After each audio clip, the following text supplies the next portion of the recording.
right, how's it going today, folks? Man, the last few days, I'm like, man, I'm not going to cover this anymore. And we get all these police details that come out. You have messages leaked that, it's just, man, a lot of crazy stuff. Lawyers fighting with each other. And when I say fighting, I want to be clear, I'm not talking about like arguing with each other. I'm talking about like going in and blocking one another and trying to destroy each other online. It has been something to watch. So I'm going to get into stuff. The first thing I want to cover today are leaked DMs. Now, I'm not leaking DMs, but these have already leaked. And one of the things I had a problem with these is the fact that, first of all, I don't like leaked DMs, but second of all, I'm actually, I'm in the room where these came from, and the context is stripped out of this. Like, you can see you can see where these have been picked up. People are talking about them, and you can see where they've leaked here. But this is lost all context. It's not here. So I thought I'd actually add context, and I'm not defending anything. I'm reading you something, okay? And when we're going over this too, I did talk to the other person that's talking here that has been redacted. That is Yellow Flash. I asked him. I told him, yeah. Are you all good with me mentioning that that's you? I mean, it's mentioned in one of these clips. It's like, okay, Flash. So it did leak out, but I just, again, it bothers me that the content, it's solid. Or I don't know if when they were leaked, if only certain ones were picked up. I don't know. But there were some arguments behind the scenes after the last police report came out. And yeah, so I'm gonna read you how this is actually supposed to look. So at the beginning of this, you have a screenshot shared. It's a PPP post. It's talking about the kids. It said, quote, I'm just reading it verbatim. The children weren't being fed, and they had to wear the same filthy, stinking clothes for days at a time. Where are the defenders now? The children had to complain themselves to the church, but hey, let's defend, and it goes from there. So Flash posted that and was like, Nick, like, what's up? And Nick, he responds with, ROLF. Roll on the floor laughing. Like, I guess that's absurd. Whatever. So another post gets put up. It's about the search warrant. It's breaking that down. Flash puts that up, and Rekita's like, yeah, that's probably true, right, Flash? Again, all of this stuff, just to make it clear, some of this, it's here, but it's all out of sequence.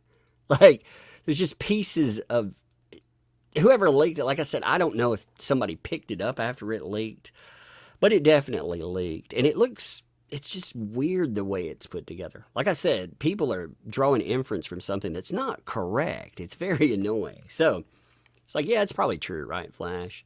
And Flash is like, bro, I can see in the videos how true a lot of it is. You need help.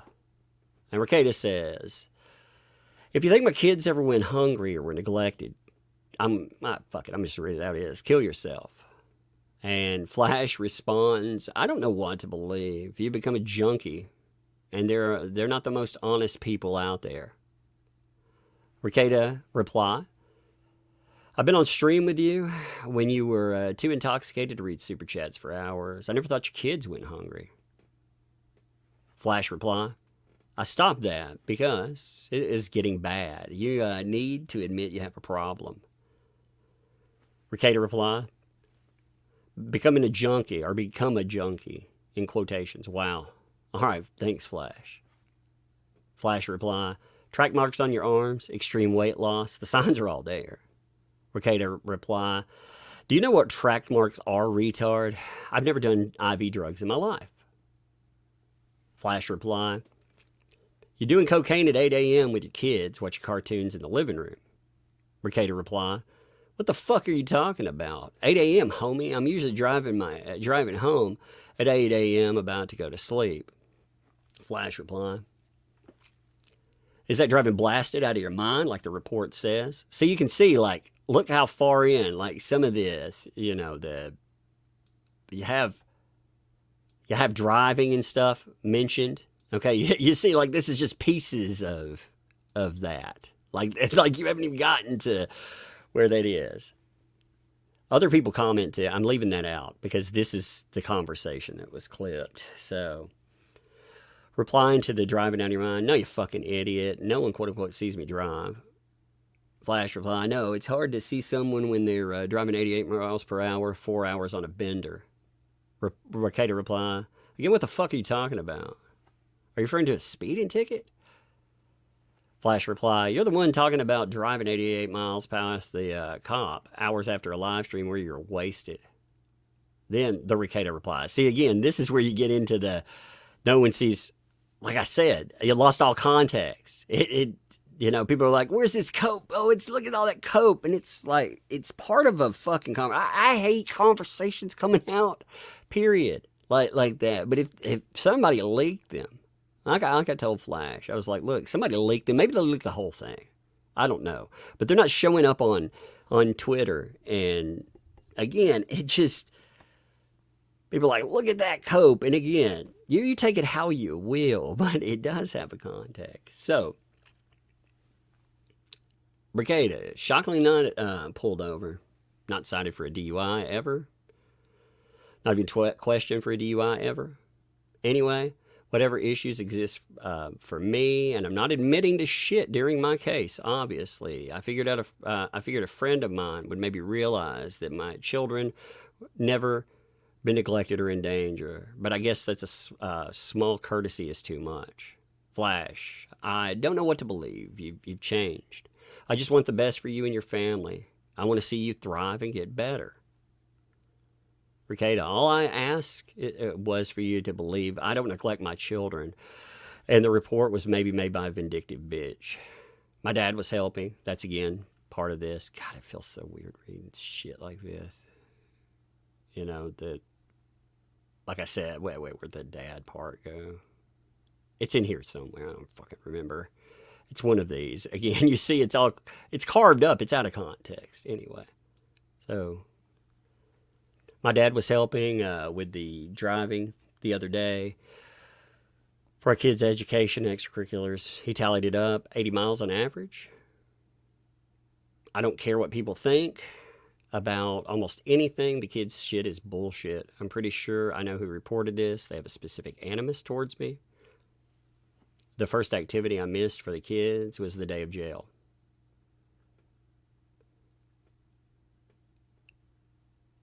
Let's see. I got to skip some commentary. So there was a I'm talking about this is back to Rekita. I'm talking about a bullshit neglect charge from a specific vindictive person. It's quite literally the opposite of truth. I'm not talking about anything else at all. I'm not saying anything else in here. Talk to me in DMs. Also, and no guns were ever discharged in the home. I don't even own a .22. I haven't fired any of guns since I'm moving from the other home to here. Been about 5 years. All of them are locked. Handguns, it's safe. AR, had a lock through the receiver. So, you know, this last part's leaked. Like I said, that leaked, but it leaked all just in a crazy, like, I don't know who leaked it. It leaked with the word still attached, like Flash's name. So it said, all right, Flash in it. So everybody knew who the conversation was between, you know, but they had no idea how. I didn't see any place where it didn't have the first two tweets attached to it. I was like, man, fuck, if somebody's going to leak leak the fucking top of the conversation. I'm not advocating for that. I didn't even pull the DMs in front of you where they were in order. I didn't want to that, but if they're going to leak the conversation, fucking leak the whole thing. Like, leak the context. Holy shit. And maybe, like I said, maybe the whole context leaked somewhere. But it didn't make its way to Twitter in all context, you know. So you had that happen. You also now, I will say, like, when the police reports from yesterday came up, you had more posting on On locals, again, this is, give me a second, I'm making sure I'm not doxing something here. I don't want to. You had more posting off of locals that went around. You know, post all memes. This one was everywhere. I want someone to mock them, so this is over so I can properly mock myself. I don't care who grifts or whatever. Somebody was like, hey, we support you. And, you know, again, you see, like, okay, there's a point to what's showing this, you know. It's an important piece of aspect of this is who else makes money. I think that's true. Like the least part of it is who actually profits off of it. It's like, you know, that's right. That's something I can't agree on. Telling people, like, hey, say what you want. I'm just not going to have people say that shit here. So judge me however you want, you know. And then he mentioned no news really. Cleared all my liquor from my home. I really hope that's the case. I do think that would be the best piece of it that's happened. I'll do whatever needs doing for my family, noted, but full advice, counsel, and consideration of reality. People want it solved in a week. Sorry. It'll be a while. I think that's actually true, too.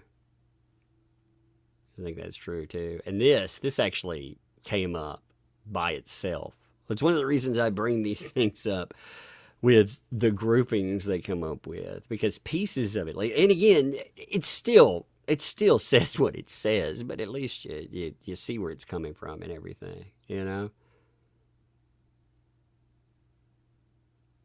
It's good to see the criticism slide. He was like, criticize me all day. It's never about me. People were really disgusting to other people. I should have let it go too, but I have limits. The amount of people accepting a government narrative is both surprising and unsurprising, but it is what it is. Okay. So now, talking about government narratives, let's get to, there have been 2 documents that have come up. There's actually there's a document today with more details. There's a document yesterday. They actually fit together. I'm going to pull up the document from yesterday. I think they all have to go together. Because it talks about where all of this came from, like how this came together, what the actual criteria. There's been arguments. Again, the entire argument has been about, for LawTube, I'm talking about LawTube argument. I'm talking about public discussion or anything else. I'm talking about the argument in LawTube. It was about search warrant. How applicable is search warrant? Is there any issue? Blah, blah, blah. So let's go over what's in the search warrants. There's actually, there's details broken down. Now, there will be body cam footage. There's talks about that, people getting body cam footage. So there will be body cam footage. There looks to be vehicle footage. So, yeah, I don't know when that will be, but I'm sure, you know damn well that's going to come up. There also, there was an interview supposed to happen with Vic Mignogna. If you don't know Vic Mignogna, 2019 Wee Wars, like the whole voice actor falsely accused, ate up 2019, 2020. Yeah, he was supposed to appear with Alex Stein, and he backed out. Now, he has not made a statement on why, but Alex Stein made a statement saying he didn't want to be around or associated with this and that. But again, Vic Mignogna didn't make a statement. And Stein's supposed to, I guess, talk about that today on Kino Casino. So, all right. So, application for search warrant here.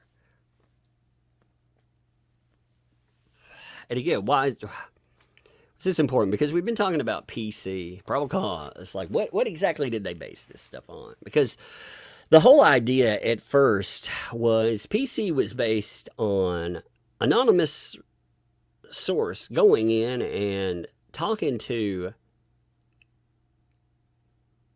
someone about potential child neglect. Not abuse, that's the police report says that itself. Not abuse as in physical. I'm not saying neglect is not abuse. That That's bad wording. I'm talking about physical or essay. I'm saying that type. It's not reported there. And the police did not think what they were reported. They didn't take it seriously enough to send CPS to the house, which is kind of crazy. What they did is they decided instead to put together PC for, or probable cause, I'm just going to say PC. They put together PC for drugs. That's what they're telling you. They went hard for drugs. So the child neglect portion of it, it's there. It's part of a gross misdemeanor. But I kept wondering, the reason I mentioned that is because I kept wondering how the hell, what we were seeing, why would you wait 7 days, if they were concerned about it? Why would they put together a PC for again, the reason I say that, they can go to the house and knock on the door, like CPS can. Oh, they do. They go that day. It gets turned over within a day. They'll be knocking on your door, and you can refuse entry. That would be an issue, but it's a little different. And I did talk to a couple of lawyers about some questions I had, because I wanted to know about some of the probable cause in here for live streams. Live streams were indeed probable cause. When we talked about, so after that 21st live stream, the really trash live stream. Yeah, that was used. A lot of live streams were actually used, which is, So I was like, how does probable cause work with live streams? And, people answer that and say, did you watch the live stream? Yeah, but how does that work with, do we assume they're real? Like how do you differentiate? Like, I've never listened to someone say, hey, there's a talk show there. The host of the talk show is trash, therefore. So, again, I don't know if there's specific laws that reference that. How do you say that this is serious? It's not somebody going out and, pretending like a joke doesn't land. Like, how do you get the PC? It's not what you find in the house. What gets you through the door? That's my question. And again, I just want to understand that. That's not excusing shit. I think there's a lot of people that excuse a lot of shit. And we know there was need. Like, again, we could see it. I think people confuse the two. So anyway, application 4. So Quinn here, the licensed police officer, state of Minnesota, makes the application. I believe that the following describe property and things, namely controlled substances, including methamphetamine, cocaine, any controlled substance prohibited by law, and paraphernalia commonly associated with sale use, and controlled substances. The items that would show controlled substance use that would not qualify as legal drug paraphernalia. Is or is at the premises. This is the description of the premises. Telling you, again, I'm skipping over the description here. For Nick, located where at, I apply for a search warrant on the grounds of the possession or property of things above described constitutes crime. The property of things above described constitutes evidence which tends to show a crime has been committed or tends to show that a particular person has committed a crime. They go over, the person, the police officer. You get to find out a little bit about them. I was curious about this. I actually always like to see.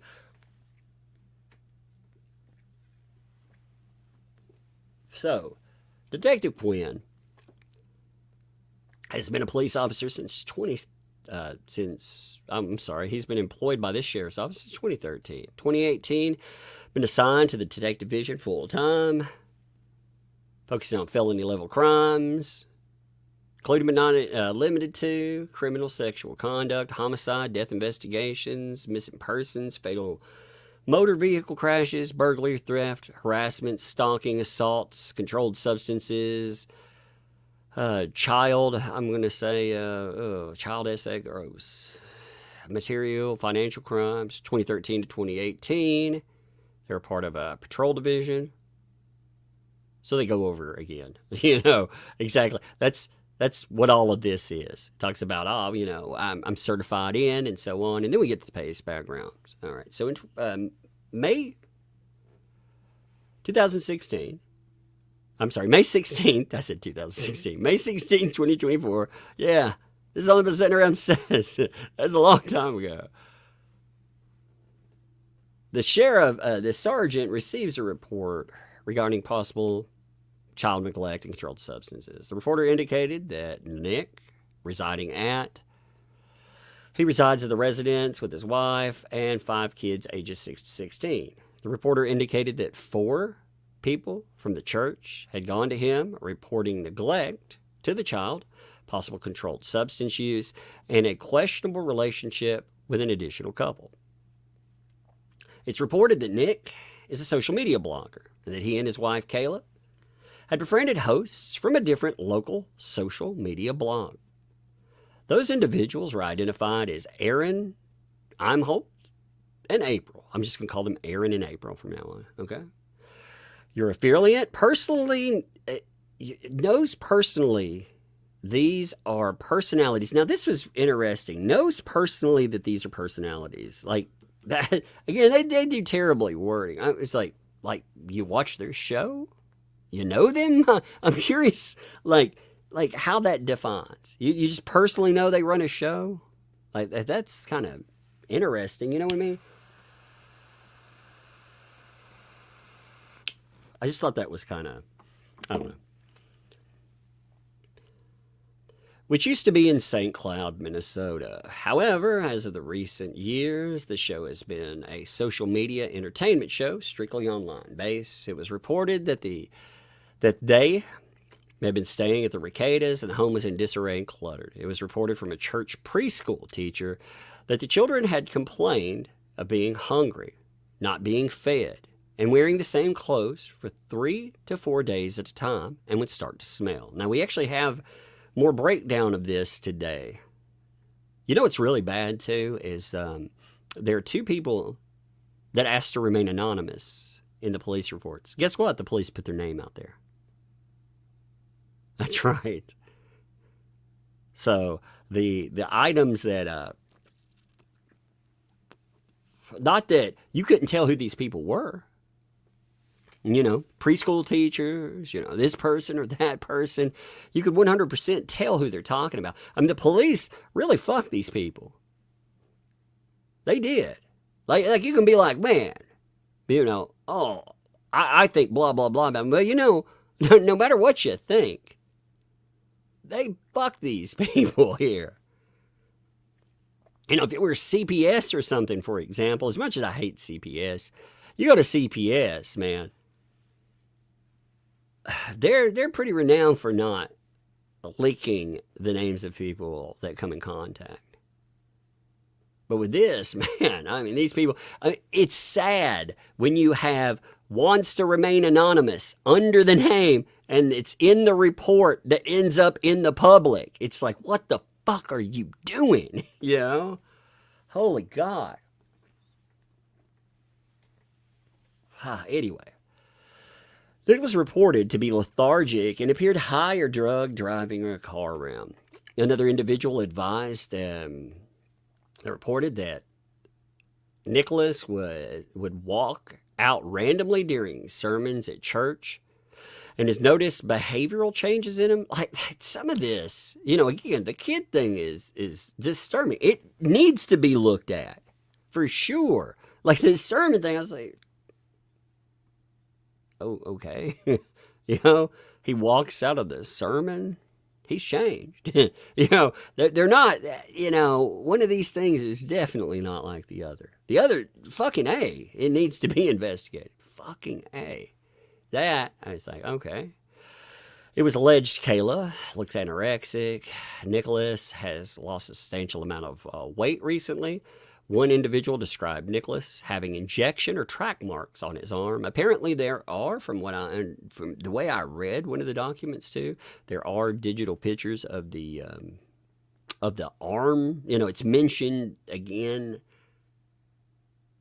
that's consistent with drug use. So the way that they listed that, it's thrown me for a loop. I'm not taking what the police said as them saying consistent with IV drug use, because it didn't say that. But when I have notes like this and I have a follow-up with marks on the arm, it makes me worry there. You know, if you've graduated to IV drug use, you're in a bad fucking place. You're in a much worse place than like snorting. I'm not saying either is good, by the way. I'm not saying, hey, rubber stamp, seal of approved. No, both are not. But if you've gotten to that point, yeah, that's graduating to hardcore use. So the reporter reiterated concerns for possible neglect and or controlled substance use within the home. So then they start looking at social media blogs and posts. Like I said, this is where my questions. So many people are like, oh my God, when you ask questions, you're defending. And it's like, no, I'm just wondering. I don't understand the way probable cause always works with something like that, you know? I think this is a very interesting. If it were another case, if people didn't know, we'd have many interesting conversations about how probable cause works with, again, social media live streams. How does that work? You know, but since people know a person, it becomes, you know, people want like an all or nothing. Again, you can condemn the shit out of stuff. Obviously, nobody wants kids to be in danger. Nobody wants freaking somebody throwing their entire life away with drug use or their family or anything else. Nobody wants that. But I would like to understand how PC works with live streams. Because, I mean, here, okay, you saw the description, then you get to here. So, they start to review Rekita Heimholtz's social media blogs. The blogs are commonly related to legal issues and high-profile trials, as Nicholas is a licensed attorney. Nicholas is known to drink alcoholic beverages excessively on these video blogs. I immediately noted that his appearance in recent months had changed. I wonder if this guy's watching Twitter, by the way. I immediately noticed it. You know, if you look at, a lot of this sounds like Twitter, you know, the memes that came up or the point out, you know, there's some that are memes, some that are just pointing out differences. You know, you'll see the weight fluctuation over you. I'm wondering. So in videos from 2024 compared to, or January 2024, May 2024, he appears to have lost weight, appears tired, overall strung out, common with controlled substance users. Nicholas commonly refers to his studio as his basement in his own residence. He's been the victim of swatting phone calls and is known to this police officer because of those calls. And they tell you when we responded, it's at this specific place. Now, when reviewing Heimholtz's social media video blogs, Aaron recently indicated that he and April are getting a divorce. Aaron goes on to say that he experimented with cocaine 3 times, Molly 6 or 7 times in the past recently. And on 12/19/2023, the Heimholtz broadcasted a podcast from Rekita's home, with the podcast being named Live from Spicer. Throughout Heimholtz's video blog, it is apparent that they and the Rekitas were friends, which is, I don't know, fascinating as you get into some other stuff. It may have recently had a falling out. It should be noted in the recent video of the Heimholtz, April has at times also appeared tired, lethargic, and strung out as well. In both Nick and Heimholtz video blogs from the Rekita studio, it is apparent they're in the same room. Items in the background appear the same. At one point during the video, Nick walks in the background and grabs an item, which would show that the background is not a background curtain, and that it was the layout for an actual room. On 5/22, one second, it jumped there. On 5/22, Emil did a video blog where he talked about Nick and insinuated controlled substance use, and also referenced a video blog that Nick put online on 5/21, talking about the shit show there, that has since been taken off the internet. Emil indicates in this blog that Nick needs help I think we'd all agree with that. He needs to get help for his kids because of the substance abuse. He points out a time and Nick has a white powdery substance on his nose. On 5/22, Detective here was able to review the video that was taken from Nick's YouTube and Rumble social media sites. The video is taken 5/21, and it was Nick in his basement studio talking about court appeal rules that he lost. He appears in the video to be drinking alcoholic beverages and eventually appears under the influence. You know, by the way, you know who signs this, right? You remember that judge that he talked shit about in this? Yeah, they're the ones that are going to sign this, by the way. Just as fascinating. I'm not saying anything about that, bro. Come on. I'm just saying, wow, you know, it's interesting that grass is green.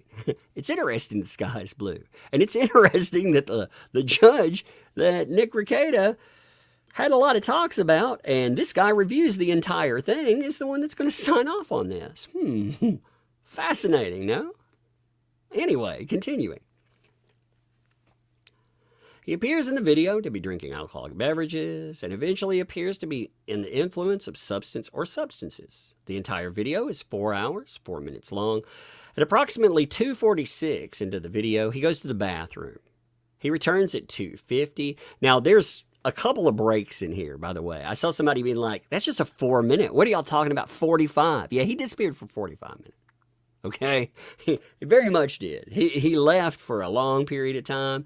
And there were other gaps in there too. Okay. So he appears to be making an excited look and has a white powdery substance on his nose. Now, the detective here believes this behavior is indicative of central nervous system stimulants. They believe, based on training and experience, as well as the behavior of Nick, that he ingested a white powdery substance through his nasal cavity while off camera. Now, again, this is why I ask about PC being formulated off live streams, because there's a lot of, well, based on what I saw, I mean, based on my experience, I mean, if he's pounding drinks, you know, there's a lot of assumption in that. And like I said, I just wonder, I'm curious how that works, because this doesn't just affect Nick Rekieta. This affects a whole lot of mofos, you know? So that's why I'd like to understand, because this is a new world, you know? This isn't a new thing, live streaming, but this is a new fucking world.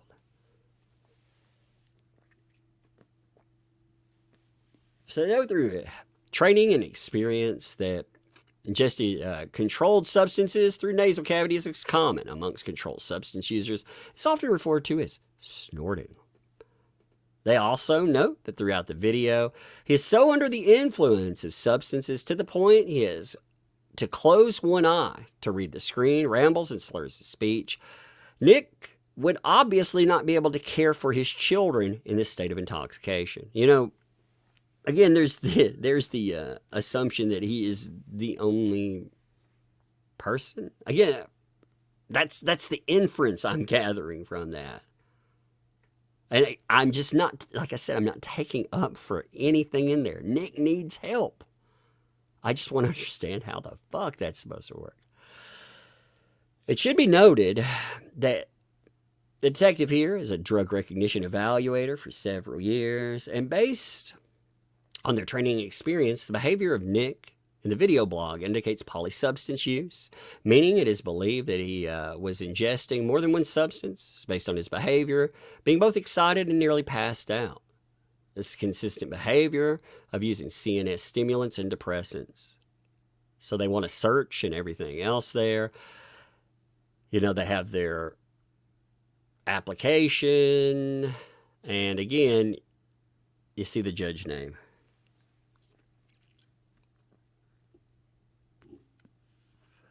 You know, you see the judge name there too. Like I said, I'm not defending anything, though. I do want to make that clear. Nick is fucking up in life. Very much so. I very much believe that. Actually, I think I haven't been around Nick in a while. I'm going to just There are a lot of people that haven't, you know, and again, that's not saying anything about Nick there. He went off into Baldo and all that. Man, that's not for me. I don't want to do that. So good luck with him, you know. I hope he makes $1 million. No, I didn't say that. I didn't say that. That's a joke. If you know the joke, you know what I mean. But no, that's not for me. But I noticed a lot of other people had too. So when I talk to other people, I get, yeah, there's a lot of need. There's a lot. I don't feel like I don't feel like I was off about my assumptions about substance use and more. You know, when I looked at that, you know, they talk about again what's here, what they found. You know, you've seen the breakdown. There's a little bit more in this too. You know, like weapons and stuff, which is not. Again, people are allowed to own guns. They're just not allowed to have guns with. Now, there's another document that came up today. Give me 1 second. I want to make sure that nothing. This is in pieces. Piece of shit. I swear to God. Okay, now one of the things in this, I'm going to just show you let me delete that. I'm going to show you something off Twitter first, okay? I just want to give you an idea of something that was happening because I find this to be very disturbing as far as law enforcement. They give a list of mentioned parties, okay? The parties that want to remain anonymous. This is in a document that is in the public, just a note. You see this. So it sets up like this, you know, mentioned, and it would have, you know, sister of, and I mean, it goes through, and what it says is it goes, it'll have parties that are brought up in something. You know, it'll list victims, for example. You know, hey, here's the victim. And again, this is just for documentation purposes, like why we're going in or what we charged. You know, or rather, I didn't say why we're going in. What's charged? You know, they're going to bring in CPS. CPS is involved, by the way. Hey, of course. But this will confirm it, too. But they have names that are mentioned here. And these names, like the preschool teacher that's brought up, they're fully out in the document. And they note underneath, would like to remain anonymous. These fucking cretins put, again, like the sister of Nick Rekita. They're mentioned in this. Like it goes through, again, victims and then mentioned. It goes through sourcing and more. I mean, they've dropped the ball every different way. Like, any way you could drop the ball, they dropped the fucking ball in that. Because you're supposed to be able to make a mandatory report and not fear retribution, for example. The mandatory reporter was thrown out there. You're also supposed to be able to... Give me 1 second. I'm pulling something up here. I'm making sure this is correct. Make sure I got kids' names out. There's so many. Here's here, for example. All right, let me pull this up here. Give me a second. I was making sure kids' names were out of it. You know, you have reports here. You know, I'm talking about, you know, who people are, you know, red flags. The reverse red flag that a reporter said was the nanny left, which I thought was, it's like, oh, okay. You know, again, is that a big red flag? I don't know. You know, but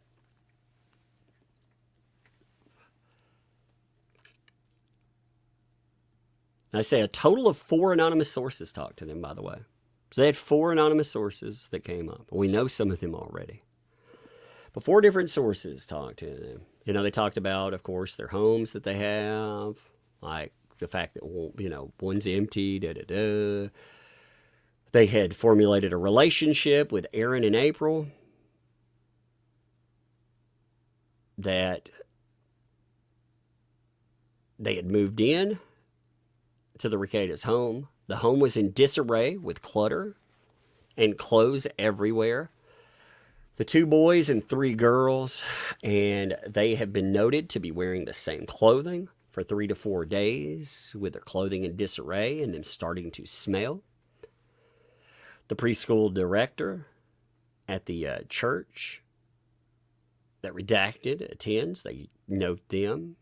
They advise that the younger child had advised her that they are hungry and not fed, and also made comment about the clothing. So according to this person, again, this is disturbing stuff. I hate hearing it. Look,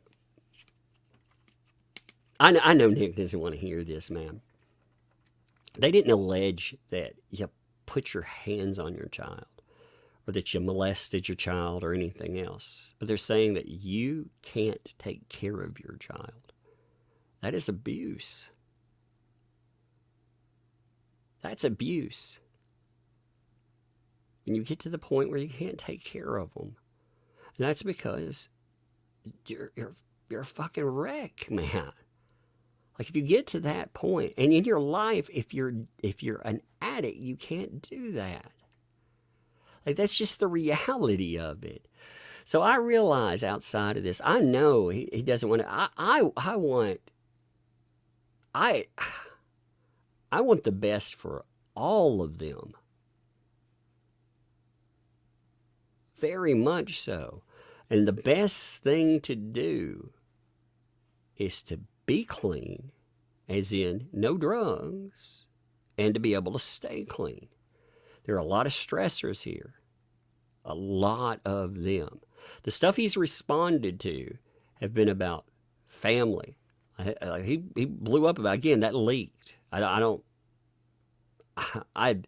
feel so weird talking about that. But again, he responded to that. I understand that. But I would hope he would understand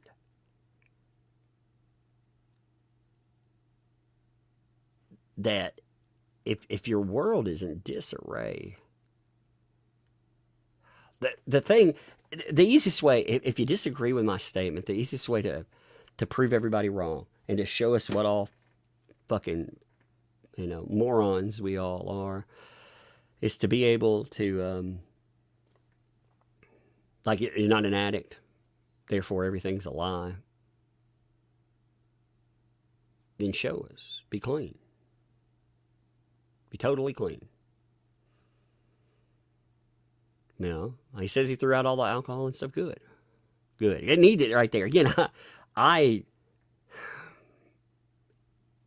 not talking about just drinking or anything. I'm talking about when your life is in disarray, when you're picking up the pieces there, you do everything in your power to show that you want to be a good parent. You embrace the truth of the matter. Too many people don't embrace the truth of the matter because they think that it makes them look bad. And maybe it does, but people are forgiving in that way. The first people you have to, the first people that you have to get forgiveness from are your kids or whomever this impacts directly. Like the online people don't matter. None of us matter, Those are the people you have to fix things. And you have to jump through a lot of hoops if fucking CPS is involved. You have to. You have to prove to them.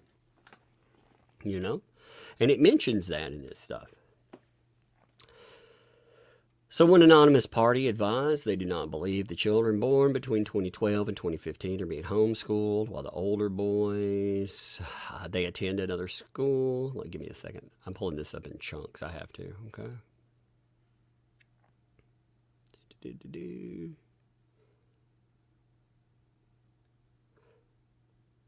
There's a few items in here, too.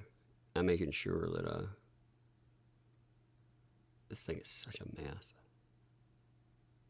There it is. All right. I make sure, like I say, I'm making sure there's no fucking kids' names. The kids' names are there are so many places that they're listed that it's easy to overlook one if you're typically I don't care with a document, but I try with kids. That's not the point of any of this. All information that is regarding the church, Rekita's family, has now gone to redacted as a response. As the response, that would be one of the kids has now gone to it as the response is not obtainable from Nick and Kayla. I thought that was interesting. So all information that is regarding the church to the Rekita family has gone to the kids. That's a terribly worded sentence, by the way. An anonymous person advised them that they observed Nick being lethargic, appeared to be high or drugged, driving around in a car. Another person advised that he was walking randomly out during services. Anonymous person is advised that I noticed behavioral changes. Her now appearing to be anorexic, lost a substantial amount of weight. Advised they looked like they had track marks or injection marks. Advised they believe the Einholts are possibly assisting in some kind of drug use. Nick's blogging and her subscribers are down, possibly resulting in financial issues.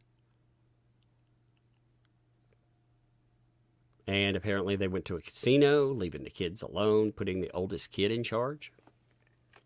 You know, it's a 16-year-old, by the way, if you look at the age there. So it was like, I'm unsure if that's a problem or not.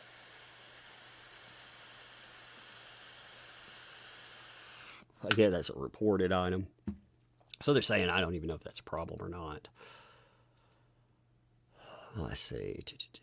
Making sure. When I clipped this, I had to clip it from something. Now, a very important statement I want to include here at the bottom. And again, this is not excusing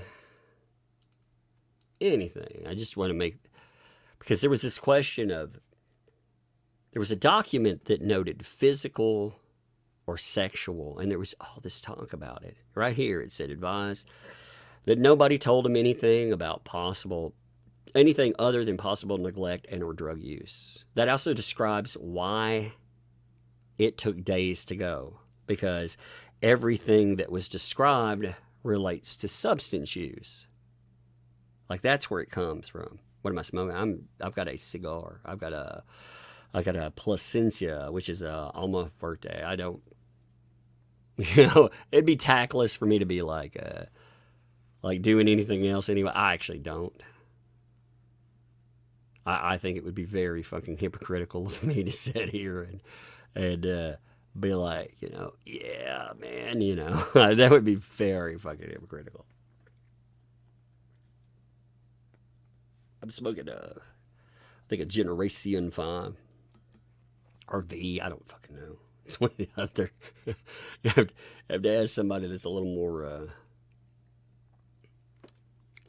cultured, I suppose, which one it is.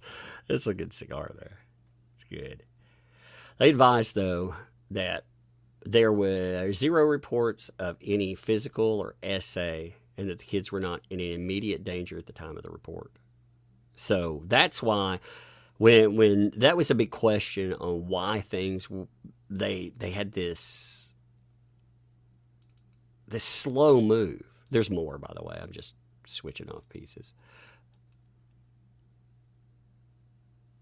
Now, they have their evidence listed too, and I was noting that this will actually be something that I'm sure right now. Body cam footage. This has been a public discussion.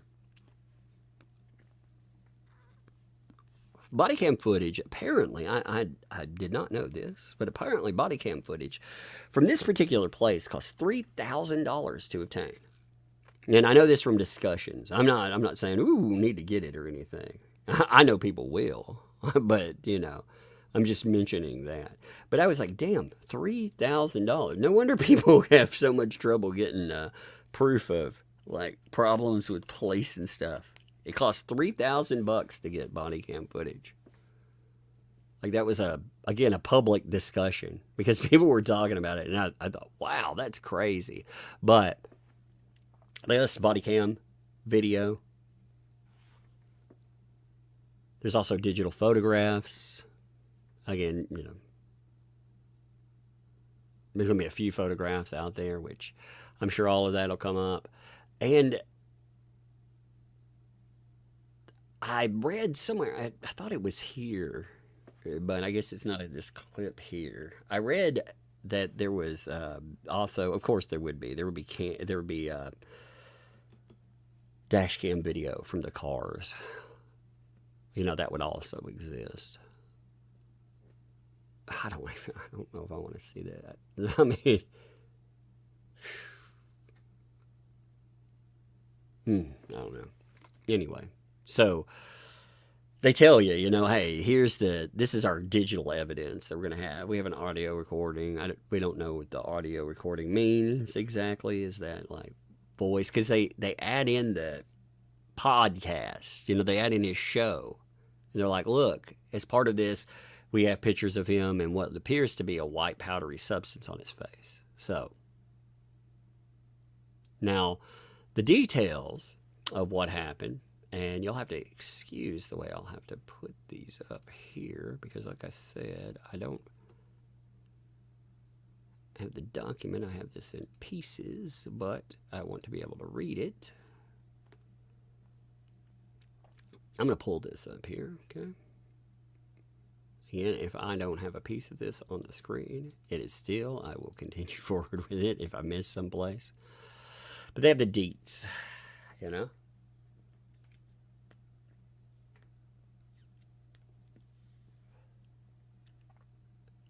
One second. Shit, that thing is not fucking focusing right. Give me 1 minute. I think it's not doing right. I'm going to put a still photo and I'm going to read you the damn thing. Just the easiest way to do it, okay? Because this thing is being stupid. It doesn't want to lock on that one right. God, there's so much of it too. So I'm going to put this up here and I'm going to just do my best to read it. Okay?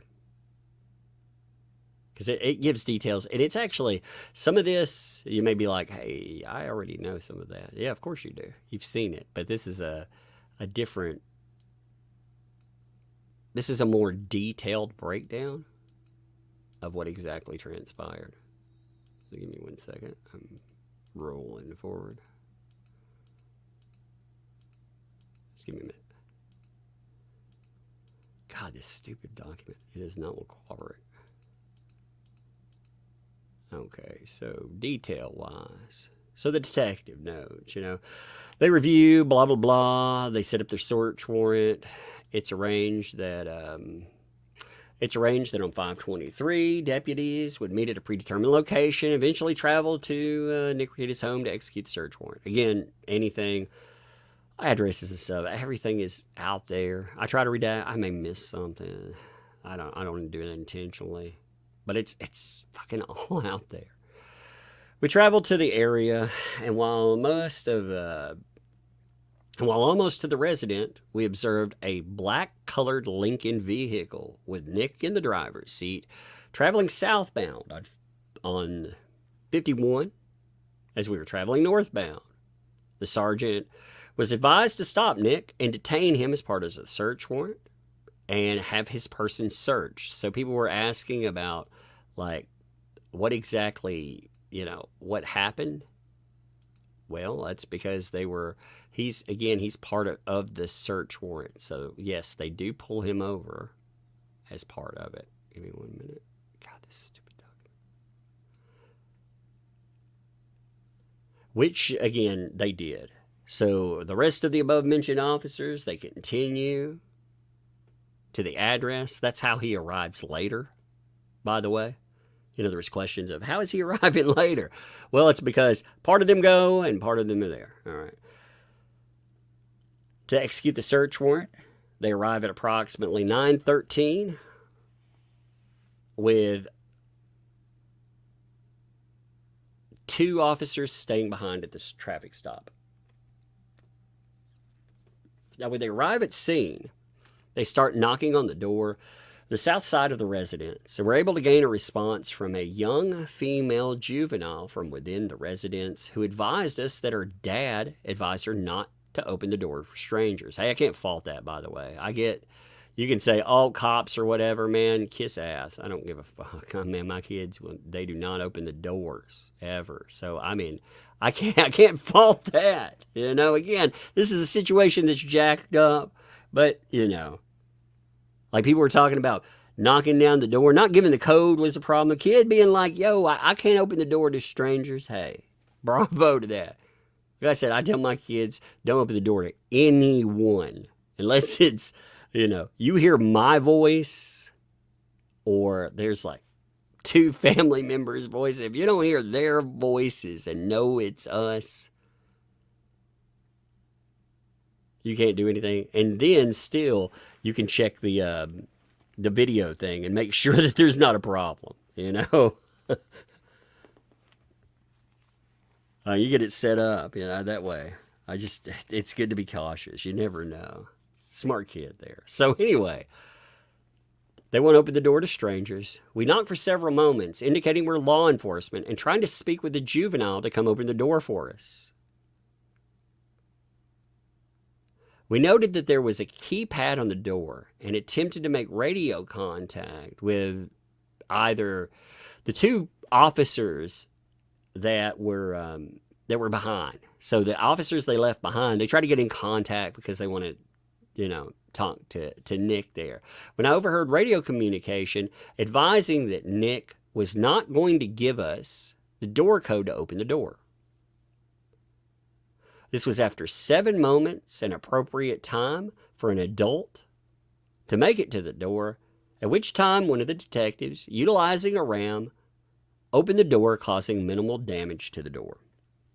Like I said, I saw some people mention the kid, and I was like, dude, you know, the kid's in a terrible place. Like we tell the kids all the time, don't fucking open doors to strangers. I don't care. I don't care if they said they're the ice cream man or law enforcement or fucking Sky Pope. I don't care what the hell they tell you. Nay, nay. So while making entry into the residence, I observed another officer was standing in the kitchen and was making commands for someone to walk toward them. Like, that's scary, you know, again, because kids are going to have this. They're going to be, again, I apologize for the image there. It's just easier to do it this way. Plus, I don't want to fucking put these kids' names on the screen. I mean, people have already done that. I just don't feel good. I was holding on the stairway to the downstairs and observed 2 females came from a hallway on the northern part of the residence towards this sergeant who's telling people to come toward him. They were detained and brought outside. There were 2 children located on the upstairs floor. We were advised that there was 1 child downstairs by Kayla, that would be Nick's wife. The other female who was detained, that was April. They were moved outside, and eventually, while making loud commands into the basement from the top of the stairs, I observed a juvenile male walk out. I advised him to walk up the stairs, which he complied, and went out and stood with his mother. That's, like I said, that's scary. You gotta execute a raid there when they're like, hey, we're speaking. Yeah, they're armed and everything else. Again, this is a dangerous situation. Scary situations, man. I continued searching the residence, and we located an additional juvenile female in the basement bedroom who was apparently sleeping. I advised her to walk out with me with mom, and with me to her mom, rather, which she agreed to do. She held my hand as we walked outside. I don't know. That kind of, I don't know, that image. That image kind of hit me in my feels for a second there. I was like, oh. you know? Give me a drink, too. I'm stopping there. They hit me in my feels for a minute there. I have 2 little girls. You know, imagining some fuck up of mine. I'm sorry, alleged fuck up of mine. No, I'm gonna be like, imagining a fuck up of mine, leading to cops busting down my door, yelling downstairs for my fucking kids to come out. One of my little kids coming out, you know, being terrified, having to be walked outside, holding the cops in. Ugh. That's the tragedy in all this stuff, man. Like, the other stuff is, it's a fucking shit show. I mean, it's sad, it's a shit show. But man, that's the horrible part. Like the other end, people throwing their lives away, at least as adults, you can make the decision. You can argue that with as an addict, you can't make it. But you can. You can. The kids don't have any choice there. So 4 children were placed outside with their mom and with April. The children, they go through their names. Again, it's all but the oldest kid. That's what's here. So the 16-year-old is not present. I was advised by a sergeant and a chief deputy that they were going to have Nick travel back to the residence as we execute the search warrant. Okay, give me a second. We continue clearing the residence, and we're able to have the residence secured. The residence was extremely cluttered. There were clothes everywhere, dirty dishes, dust, and an overall dirty home. I overheard Nick arguing with the chief deputy in front of the house, demanding that he receive a copy of the search warrant, which at the time I handed him a copy of the search warrant. I saw him look at it and eventually throw it to the ground. You know, again, we're going to have carryover from documents we've read before. It's just more detail. I let my cigar go out. Sorry. The house was very large, over 5,000 square feet. We started searching in the master bedroom, where almost immediately one of the detective sergeants located a snort tube and a black vial on top of 2 credit cards. Those items are listed above. The snort tube, they tested positive for cocaine. Inside the black tube was a noticeable amount of white powdery substance, which also field tested positive for cocaine. After that time, I went outside and I spoke to Nick Rekieta. I requested him to speak with me. I advised him of his Miranda warning. He agreed to speak with me and waived his right to counsel. He explained to me that he may not answer certain questions. The conversation was recorded on my body cam. So, there's body cam footage. Like I said, that's part of body cam footage. During the conversation, he advised that he sleeps in his bath. You know, the problem with this is, like, I wonder, did he just ask a few questions? Was it, during the conversation, that word always, because they're going to select a couple of sentences out of it, and then they have everything else for review. So, but he notes that he sleeps in the master bedroom along with his wife, and that April was just there visiting on this date. This is a general overview of our conversation. They note to see body cam footage. Give me a second. Skipping forward. Just give me a moment. I'm going to do this slow. So apologies.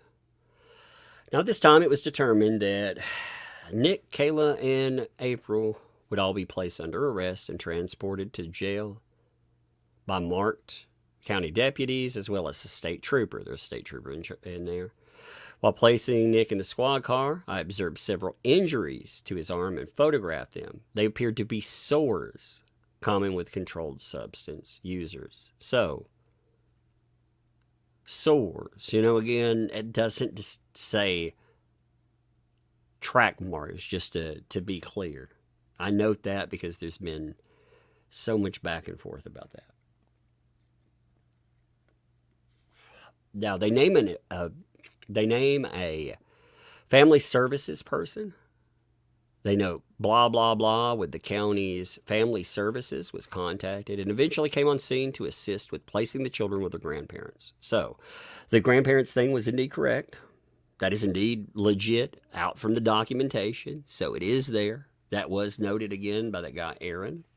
But this is confirmed in the police documentation too, which is good. The thing also, again, family services, they are involved, which we knew they would be. I mean, there were people that were being obstinate saying, they're not involved. What the fuck do you think happens? What do you think's going to go on? They raided a home. They note this is what we found and everything. They put a charge in there. Of course, family service is going to be involved. DCS or CBS, they're going to get involved. During this time, a detective advised me that she spoke with Kayla regarding giving a statement, and she said, I want an attorney. The same thing, somebody spoke to April, and she indicated that she wanted an attorney. Deputies continued to search the residence and the above listed physical evidence. Again, you've seen the list of the physical evidence was located and taken into custody. Arrangements were made that the grandparents were going to secure the residence. They were able to close the door, and we documented the damage to the door. All officers left the scene at approximately 11:05 hours. Give me a second. I traveled back to the law enforcement center where the above listed evidence was processed. I went to the jail and requested Nick Rekita to speak to me. He indicated he was willing to do so. I brought him to an interview room. He was again Mirandized. He was given the warning. He agreed to speak with us and waived his right to counsel. During our conversation, he refused to answer any question that dealt with cocaine use or any controlled substance. He advised me that he resides within the residence and stays in the master bedroom with his wife Kayla where he sleeps. He indicated that April was just a friend and was visiting, does not live at the residence. He explained that he's extremely stressed out in regards to his 5 kids and extra activities. So there's a recording of that. When it mentions the audio recording, it says, please note the audio recording. Now, what's interesting, there's actually a problem here. And this is what Kayla, you actually have a statement with Kayla versus Nick, and it's about April. Okay, there's a discrepancy here. Okay. I was advised after this interview that the family services person had contact with Kayla requesting if their live-in nanny, a prior nanny, you remember the nanny that we saw about 4 to 5 years that quit, that note about them, would be able to assist with anything at the residence. So she was asked about that. She was advised by Kayla that technically April was their live-in nanny. So you have her telling family services that April is a live-in nanny. You have Nick saying, hey, she's just visiting. Which, again, is that a problem? I don't know. It is conflict. I mean, it is conflicting statements on that. Visiting versus not. I will probably create us a copy of law enforcement hold order for each of their children and placed it with their jail property. So, again, you know, the worst part of this, like I said, is the kid part. Like everything else. Again, it's a shit show. It's sad. It's awful. But the kid part is much worse. That's above and beyond. You know, the stuff that we're talking about here. Give me 1 second. Let's see if there's another screenshot of something. Give me 1 minute. I was looking for was looking for the physical evidence thing because I kept thinking there was something in the physical evidence that was different. Just let me see if I got this real fast. I mean, the physical evidence that they add on, by the way, actually, no, that's the same thing. Although, one thing that, no, that's the same. Okay, never mind. So the physical evidence stuff is the same and everything, too. So you have all the police stuff that's come up there. Now, one other thing I think is worth mentioning, I suppose, is the fact that you had the Vic Mignogna item. Like I said, I think this is worth mentioning. Give me 1 second here. You had the Vic Mignogna interview that was scheduled with Alex Stein. Now, Alex Stein is supposed to talk about this on a show. Vic Mignogna, as far as I'm aware, unless I missed something in the last few whatevers, has not actually made any statement attached to this whatsoever. But he was on the 27th, which again was 2 days ago, actually. He was supposed to tell his side of it. If you don't, again, you don't know Vic. I mean, that was a huge deal and everything involved with Nick. Involved with a lot of us, to be honest, you know, because Vic Mignogna, I mean, he had allegations against him, and yeah, they were ridiculous when you got down to it. But you don't want to miss what's revealed and noted, especially not you, Rekita Law. So you saw the tag into that, and then you had on the 28th, which was yesterday, due to recent developments of child neglect. That's again, you know, there were people, well, there was alleged, there's a charge of, like I said,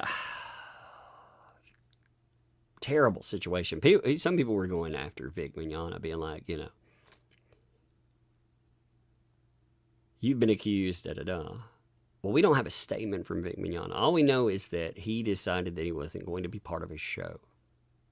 But Stein said Vic no longer wants to be associated with Nick Rekita criminal proceedings and will not be joining the show tonight. Vic had no idea about the wife swapping or child neglect, and he no longer wants to be associated with Nick at all. Now, again, we don't have a statement from Vic Mignogna saying those kind of things. Like, I don't want to be around that guy. I didn't want to be on a show, you know, that was about that. I mean, instead, they invited that Aaron guy on, you know, and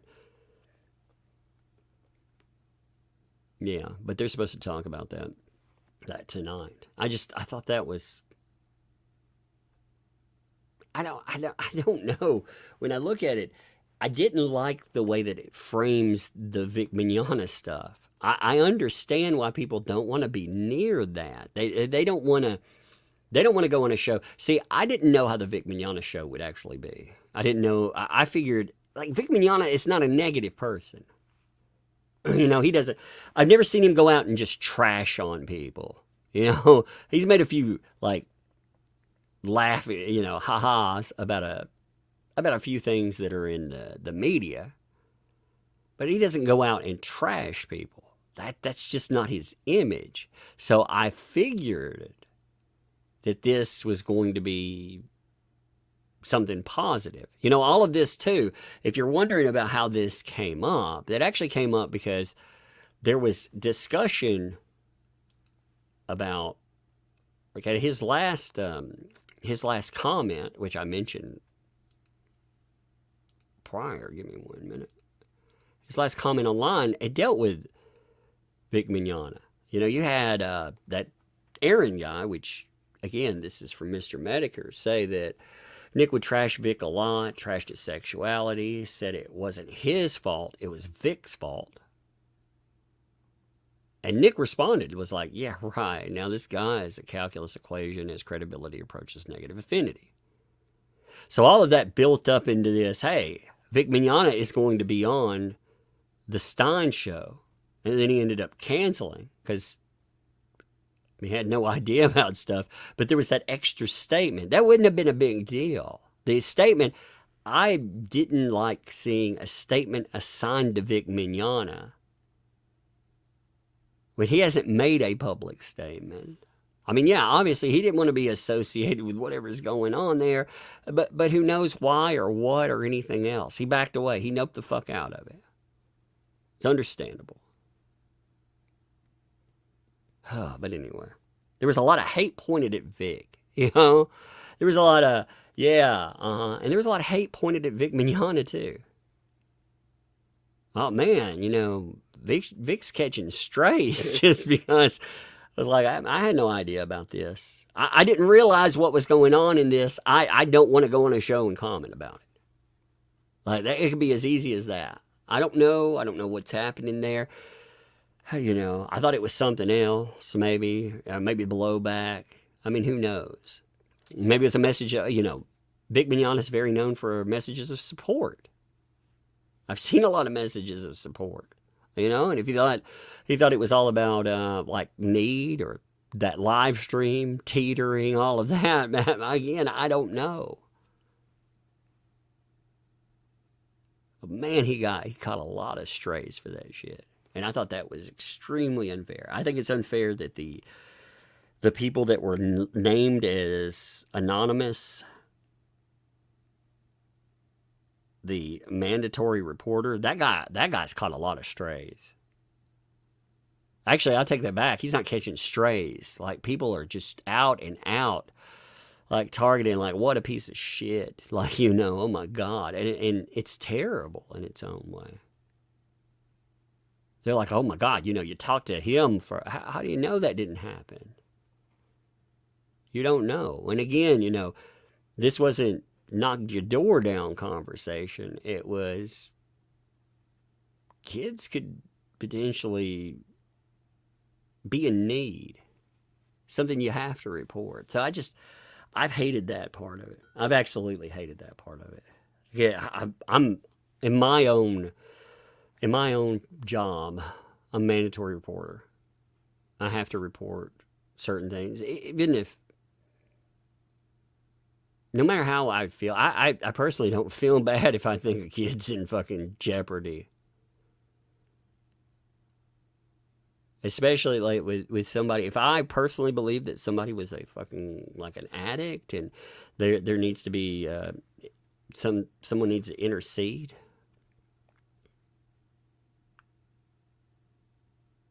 Yeah, I personally don't have a problem with that. But anyway, I'm going to read some super chats. I've covered all the documentation there. Oh, man. What craziness. Every day I think it's over with. AJ Stowe, thanks for 5 gifted memberships. Appreciate that. Nikki, thank you for the gifted membership too. Appreciate that. Happy for shooting. Thanks for 5. April set this sheet up. Only one released without charges. I know there has been some discussion. Actually, let me note something. I do want to note something, to be honest. There's one thing I do want to note. You know? Give me 1 minute.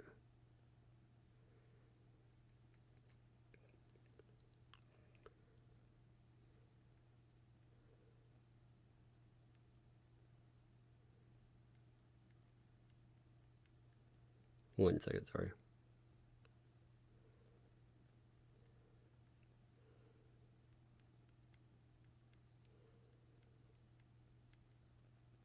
I had a question here.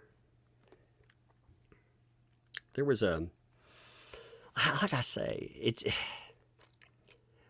from commentary too, I don't get. I guess this is part of the conversation that's bothered me a little, because there's been talks about, oh my God, you know, either people must be loyal or they must, you just talk about the fucking thing here. You wish your friend the best and you think it's a tragic situation. They're not going to care. Like Rekieta, man. Like he's not going to fucking give a shit that. His problem is with, he doesn't want people to think he's abusing his kids. Like, that's what he said before. That's what he said in those text messages we talked about, and I thought that was important to note. He was like, yo. And some people were like, he's demanding fealty. No, man, he's just talking to his friends. Like, nobody thought, like, messages are going to leak out where you're talking to your friends. I mean, it's a difficult situation there. And it was, and again, I'm not making excuses for anybody with anything. I want to be clear in that. I saw so many discussions of things that were wrong in this. There were questions that we had about, why does one document say that there's physical abuse going on, but it's not listed in this other document? Like, why does this say it? Well, that wasn't listed with a judge. Judge didn't note that. And it's not listed in anything that came from the police. It looks like that was a fuck up. Document-wise, it looks like that was a total fuck up. Now, give me 1 minute here.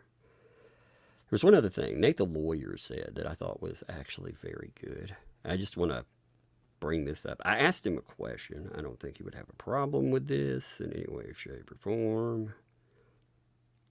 So, I asked Nate. I was like, hey, Nate, if you got a second, I want to ask you 2 questions from a lawyer's perspective. Number 1, is it common to see a mandatory reporter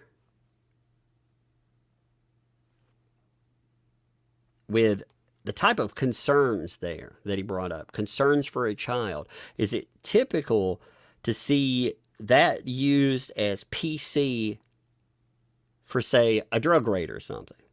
Putting off a check or a welfare check for the kids for a week. Like, is that something that's typical? Again, anytime if I've ever had to make a mandatory report or note on something, I haven't had that hit me for like a week later, and find out about it. I've heard about my concerns because CPS is involved. But then again, I wouldn't contact the cops. I would end up contacting CPS. That would have been that route. So I don't know. I don't know how direct contact with the cops went with that. And number 2, how do live streams work as probable cause? Is there a specific law that falls on? I ask because it's all built on this one officer's perception. How do they know, for example, you're not faking high or whatever? Has there ever been a TV show or something that's had that happen before? Is there some precedent here that I'm not aware of? Like, how does that work? And again, things, So with one, yeah, it's very common. Most child abuse or essays are reported by mandatory reporters, of course, because the most common abuser is a parent or guardian, like 70 or 80%. They're murdered or killed by people. Yeah, of course. Now, the mandatory question is, my question, with that again, and I think it's answered in the new document that came up, isn't mandatory reporters doing that, but why this became something else. And it's because there wasn't an immediate concern listed. So they decided to turn it into drug PC. Now, number 2, yeah, the standard for probable cause. So they're talking about building PC. The reason that can be used is actually very low. So the reason that can come in says is very low. Simply is it more likely than not this is occurring? You look at the quote-unquote totality of the circumstances. One fact alone may not be enough, but if you string together a series of events and facts, then that can lead to it. So, taking complaints from anonymous sources, taking what you saw in a live stream, taking other live streams, streaming that together, that meets the requirements for PC just because probable cause is such a low standard. So I thought that was a fascinating discussion. If we were talking about this just as a case, we would, like I said, we'd have conversations like that.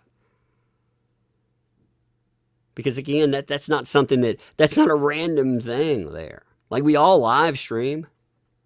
Like if I'm curious. Like, what's it take for a cop to come busting down a fucking door? And again, that's not excusing anyone. That's just wondering, like, how does that work? But anyway, April set this up. Only when released without charges. Yes, Nick needs help, but this judge has a mission to fuck up Nick. Nick needs fucking help. I think there's two discussions. Again, I've said this before. Two discussions that are happening. Warrant, basis, what happened. I do find one thing in this disturbing as a law thing. I come from a small town. I have two judges here. That's it, two judges. I love them all, too. I live in this town. I love everyone. Law enforcement, they're my friends. I would buy them all flowers and chocolates, because I live here. I'm not going to say anything negative about them. I love them all. They're the nicest people ever. Man, you need some new boots? Hell yeah. You want me to wrench somebody to polish them? Fucking A, buddy. Anywhere else, I'll criticize them. Not here. No. But I'm noting two judges. That's all we have. So at the same time, it's disturbing that the guy who went, the guy goes on a rant for 6 minutes saying some pretty awful shit about a judge. And you fucking know that judge, that detective was like, you see what he said about you? You know it had to happen. Come on, man. Come on.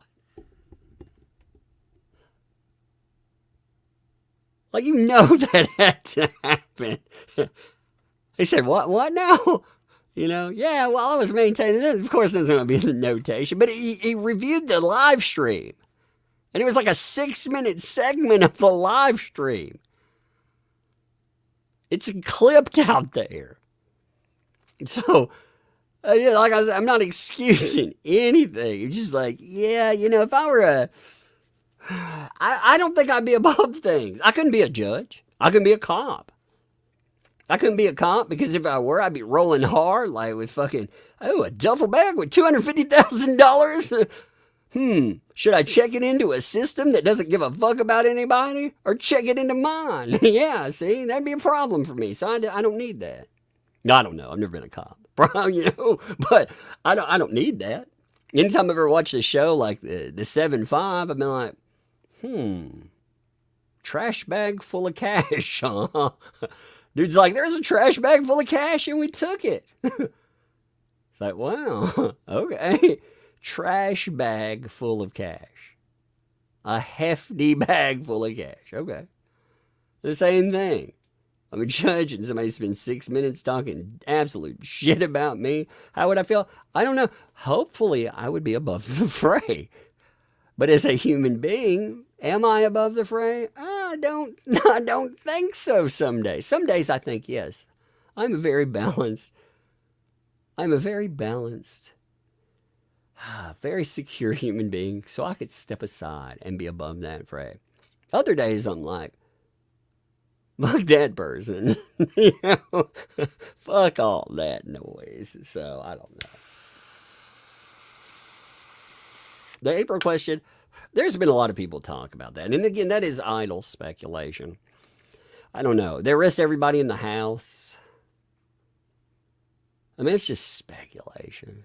I'm trying not to speculate. It's hard not to, too. I've heard the other noise. But, people tell me to give up on my friend. Here's the thing.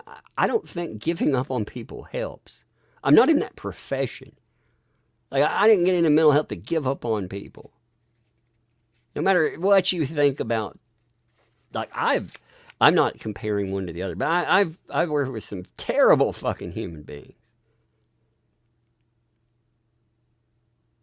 But hopefully for all of us, they would get better. And I'm not saying that Rekita is a terrible. I think he went down a path with a lot of shit there, a lot of terrible stuff there. Again, who's the responsible? Rekita is. Is that excusing? Fuck no.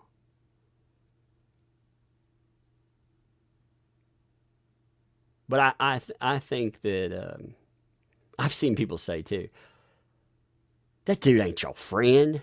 Motherfucker, like I've needed help before. And I have trouble asking for help. But I needed it at one time. And he did help me. That's not, people are like, oh, folks want to get on his show or something. Man, I've been on a show a long time. I want him to have a show. If he has a fucking not if, when he has a resurgence, I want to be there to be happy, and know everything is coming together, and see responsibility, all of that shit. I want to see that.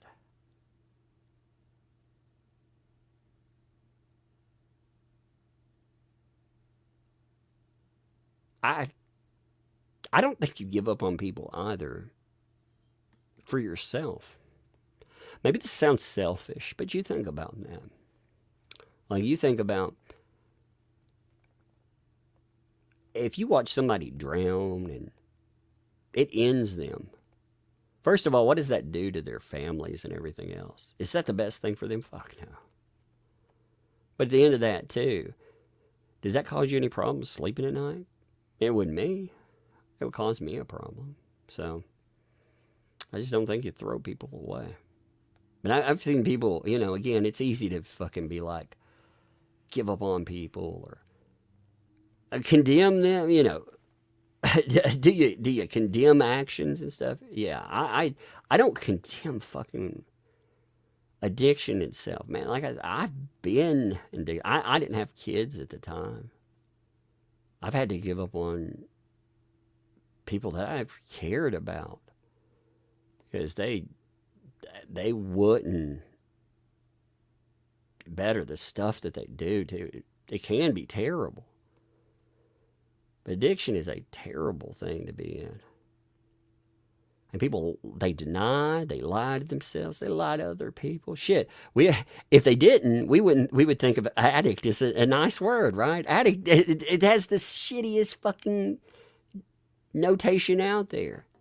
And again, Nick may be like, man, oh, fuck all these people, I'm not that. And like I said, prove it by fucking being clean, man.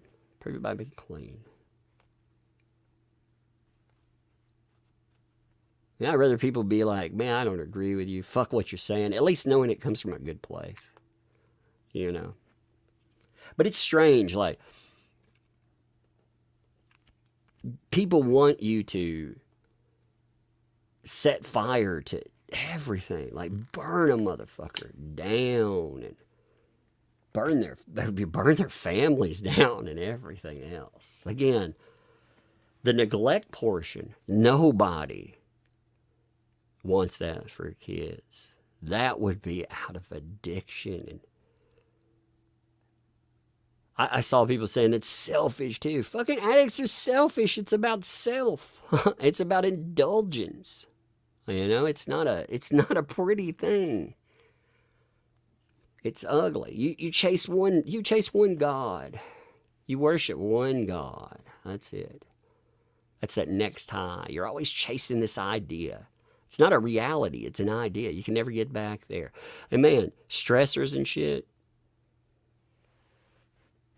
it's fucking horrible. It's a horrible place to be. If you've been there, if you've been there too, and you got out of it, I'm gonna guess you probably didn't do it alone. If you did, props to you, man. But you probably had a hand up too. We can condemn actions, perceived actions. Again, they're accusations. I personally don't think an addict can take care of.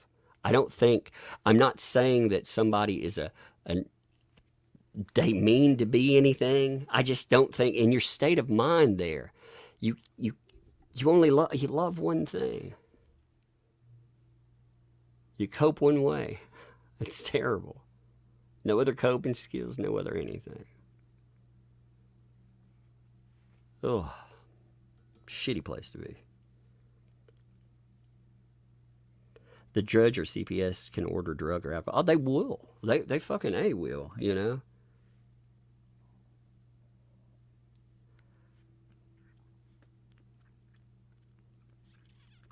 But I think everybody, again, no matter what people, like, again, you can hate fucking what I say. You fucking, I don't give a fuck, man. I have plenty of you probably do. That's okay. It brings out all types of conversations like this. But like I said, I know Nick since 2018. I feel I know that guy and what he strayed into, the stuff that he did. It's a tragic story. It is. It's tragic. You know, stuff goes on, man, but I ain't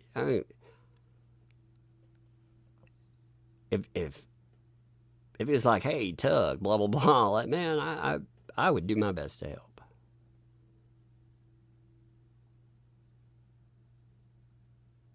At the other end of it, like I said, you know, you slap enough hands away, there'll never, when you need something, there won't be a hand left.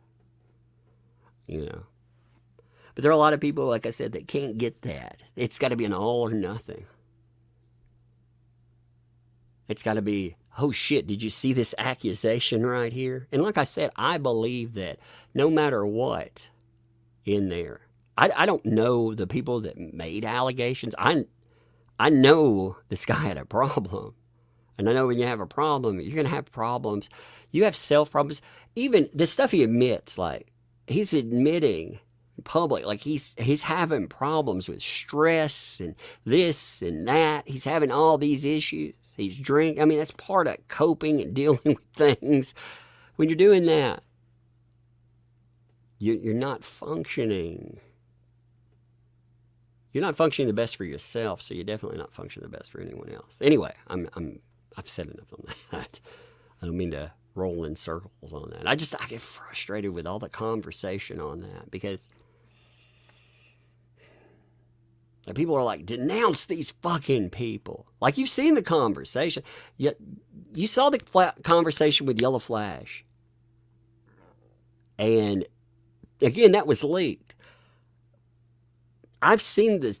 The way that was spun bothered me because this is a conversation. Like I've seen conversations about comic creators and everyone else talking about things like night letters and all this shit, man. I want to be at a point where I can be brutal with a person if I think they're fucking up, and vice versa. I want to be able to be brutal with that. Like, dude, what the fuck are you doing? And at the end of the day, we have that conversation, especially amongst friends. That's not demanding fealty. You know, it's like, man, like from the Flash side of it, it's like, dude, you're fucking up. I just want the best for your family. This is what I'm hearing, man. It's disturbing stuff. And Nick was saying, look, man, as my friend, I would hope you would believe I'm not that person. Again, that's not demanding anything. You know, that's two people talking. Unfortunately, with the internet and stuff, we don't pick up the phone and have real conversations anymore. This shit gets hijacked by some outside parties, and it becomes something else. And it's all fucking tragic is what it is, ultimately. And there's been a lot of, man, I would say this.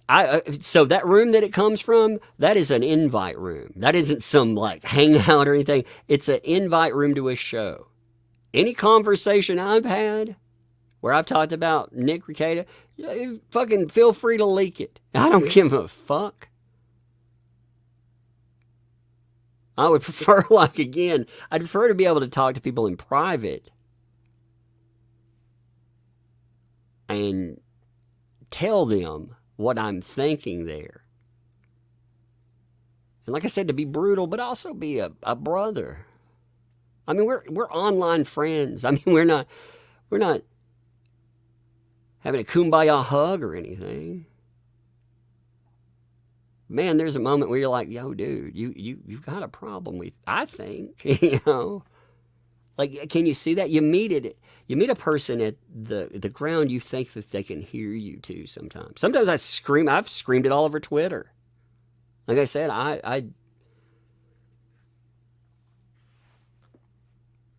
I know for a fact the only things that I've seen Nick respond to have been things that, again, that they're the places like me, the things that make me blow up. You know, if people come, I feel like you're attacking my family, and it's not that. People are like, dude, you know, we see this and we think you're in need, and it could be impacting other people around you.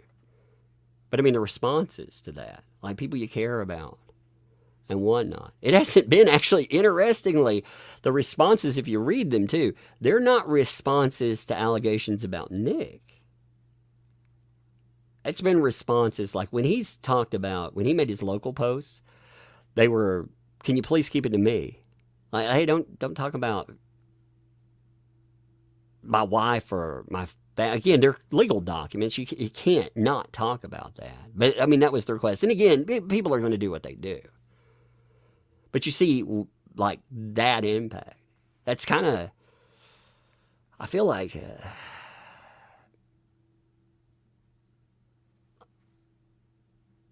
Nick's like usually, like with criticism, a hard motherfucker too. Like this has got to be rough to see, and it's got to be a wake up call. It's got to be. I hope, Anyway, fuck. Carrie, thanks for the 9 months there. Nate said that probable cause can be based on hearsay.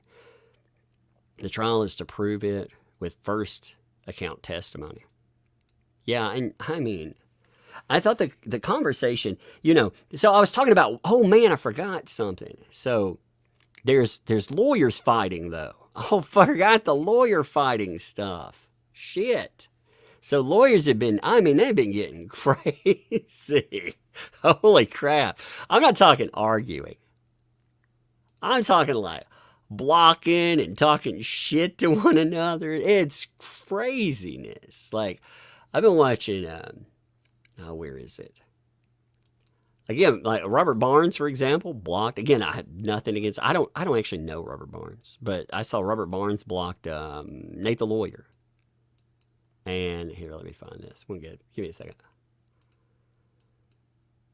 So Robert Barnes blocked Nate the Lawyer. Robert Barnes is the guy who was talking about probable cause. There's probably a lot more in his timeline like this too, but he posts a lot. And again, I don't have anything. I don't know Robert Barnes. I haven't dealt with him positively or negatively, so I don't actually know him. I've never had a problem with him, so I'm just noting that.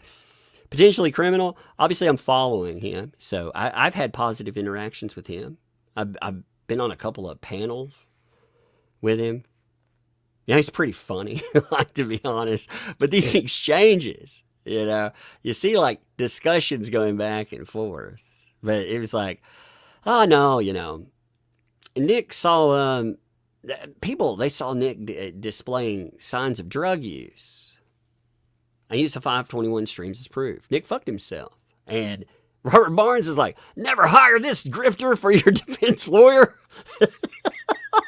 Shit. Damn. Well, never hire this grifter for your defense lawyer. Holy moly. Only reason guys got a channel is because of Rekieta, who is now grifting off to attack. Only a constitutionally illiterate idiot would say that you can get a search warrant of someone's house based on interpreting a podcast. So, again, that's coming in a little hot, don't you think? It's like, wow, that's, yeah, okay. And he's like, yeah, he helped me. And then I made my way. Again, I don't know the particulars of how, I don't believe you owe fealty to anyone.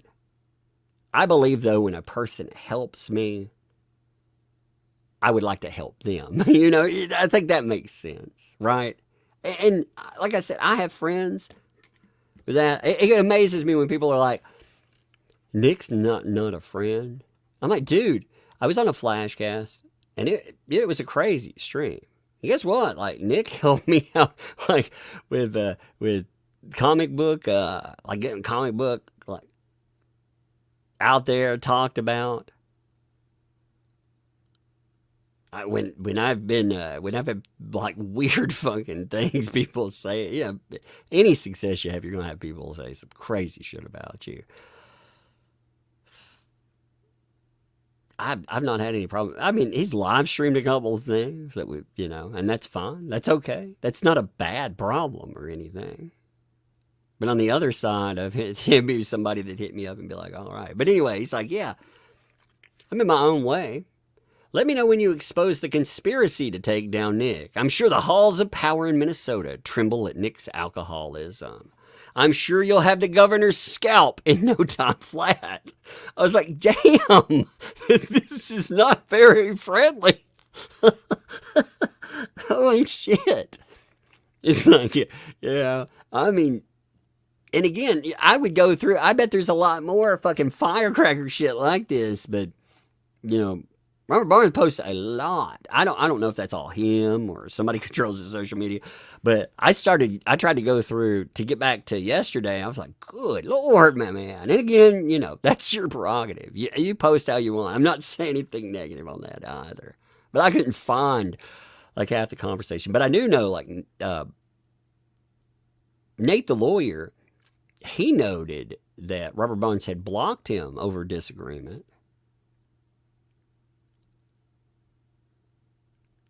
And I was like, damn, is that where we're at? Like, this is pretty spicy in the moment.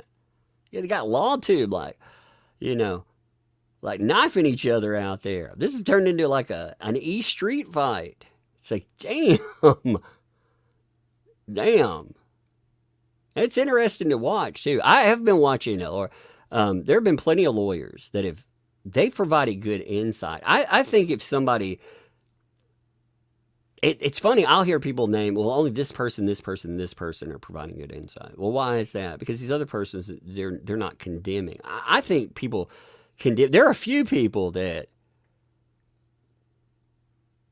wow, I think they don't help.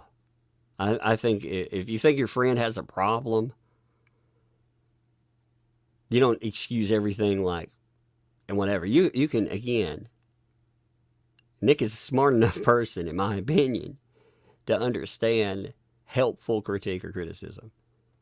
He doesn't need you to like, lube it up and be like, oh yeah. If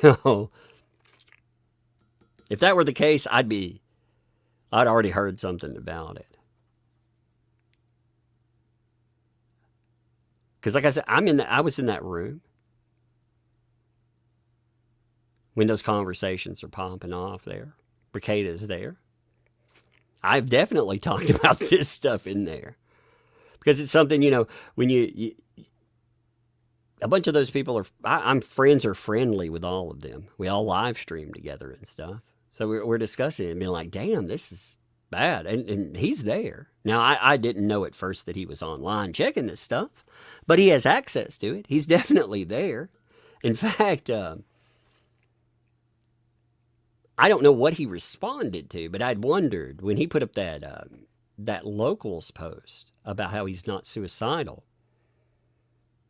I'd wondered if it was a response to stuff that was posted in that room. Because when that first post came up, it was a little worrisome, to be honest. It sounded like, to me, again, you read like I said, you worry about people. And I was like, man, like this, people can get low enough. This is the internet, too. This is the ugliness of the internet. A person can get low enough where you think, that person, God knows what they might do.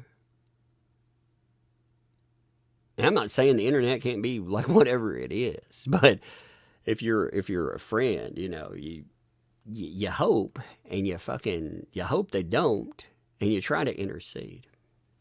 But this stuff right here, this has been nuts.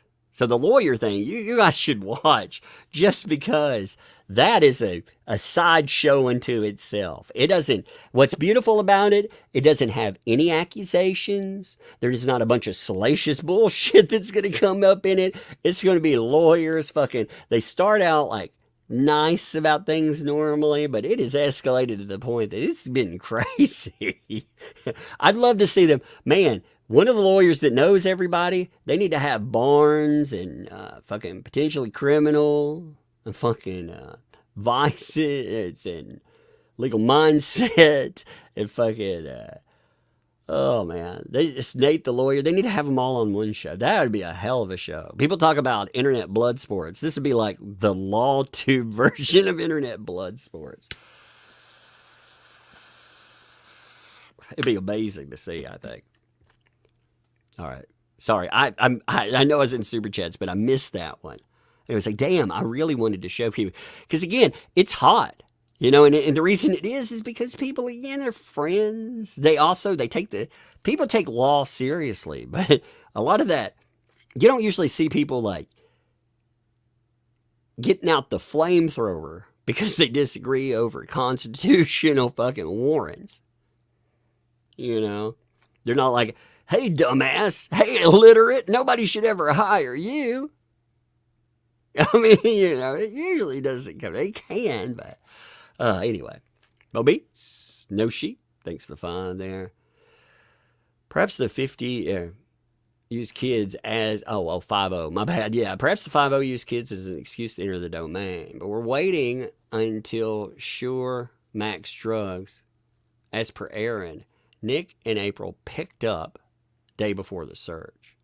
I want to know, like, God, I want to know. I want to know in the aftermath of this. Did they buy an ounce? Is that what happened? Is that why there's so much weight? Allegedly. I know it's allegedly. Come on, man. On the other side of this, I just want the whole truth. You know. Do I think 50 is your friend? No. I don't. I think you'd be a fucking fool to think so. Do I think government is your friend? No. Do I think judges could do something horrible? Sure. Do I think Nick had a problem? Yes. Do I think Nick has a problem? Yes. I'm not talking about his lawsuits either. So, you know, I think they can be two separate conversations for sure. And I appreciate the lawyers that are going in. They give their opinion. They're harsh about it, some of them. Some of them are very harsh about it. But they're like, this is false hope. Like, I've seen a lot of people talk about the whole idea of this being unconstitutional. It's false hope. And I'd rather you be blunt about that if you think it. Now, like I said, I'm not a lawyer. I don't know. Fucking know.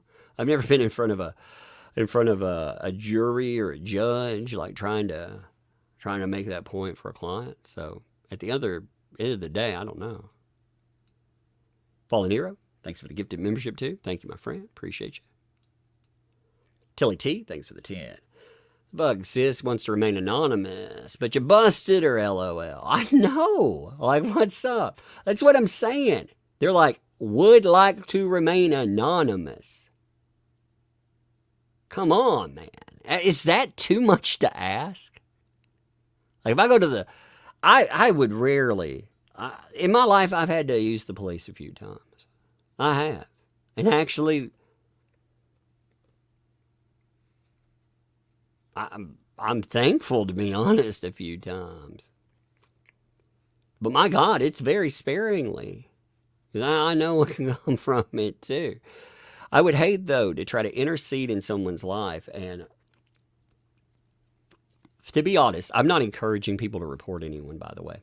I'm not encouraging that. But if you really thought someone needed intervention, don't go to the fucking po-po. You go to, like, family services. I'm not saying to go to family services. That's a problem. You really, hopefully, I would hope the first line of offense, and I'm not talking about just the Nick Rekita case, just any of it. You go to the person first, if you can. I'm not saying that it wasn't tried or anything. I don't know what the fuck happened. I just know what's in the documents. I don't have any inside baseball. And honestly, if I did, I wouldn't ask certain questions. I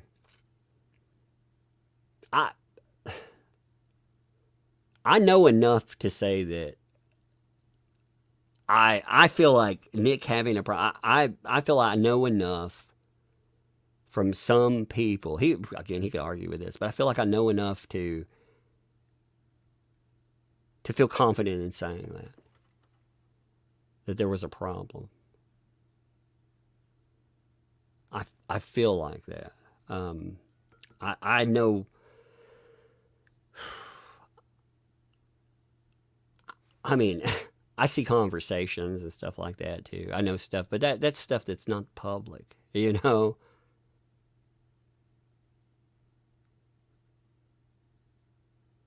I've heard enough that made me worry. And I'm not, you know, there are people like, where were all of you? Dude, I'm out here doing my own thing. Like on the internet, like I may not stream with people for months. And that's not an excuse either. I'm not responsible for another human being anyway, but I do hate that. I do hate that nothing could happen before this. That's why, like I said, when the conversation about Kiwi Farms or something comes up, I'm like, you know, you can disagree with whatever is said or this or that, but I feel in a lot of the discussions, like pull up and this or that, like, man, they're right. 100% right there. Like, this stuff needed that. You also have to remember with people, sometimes you have to have the worst thing possible that happens before people will actually stop. Like you have to have, again, we call it rock bottom for a reason. Some people's it's a minor inconvenience, you know? Holy shit, I was drinking and, you know, I walked across the room and I stubbed the shit out of my toe. That's my rock bottom. You know, that's not really rock bottom, but you know what I mean? I ain't drinking again. Screw that. No more of that. And some people, for real, they have a true rock bottom. They have to have an ugliness. I also wonder, do we throw people away? Again, I realize like the person that people knew as Rekita in 2019 wasn't the person that was live streaming same person, but, you know, different perspective, doing different things, if any of this stuff is true.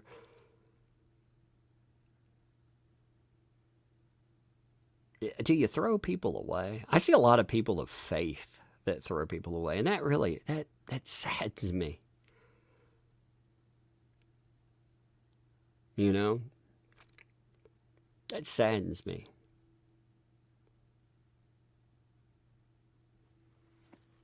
I'm not saying I'm the best in that. I have crises of faith. I don't know what I believe some days, but if I don't want people to give up on me.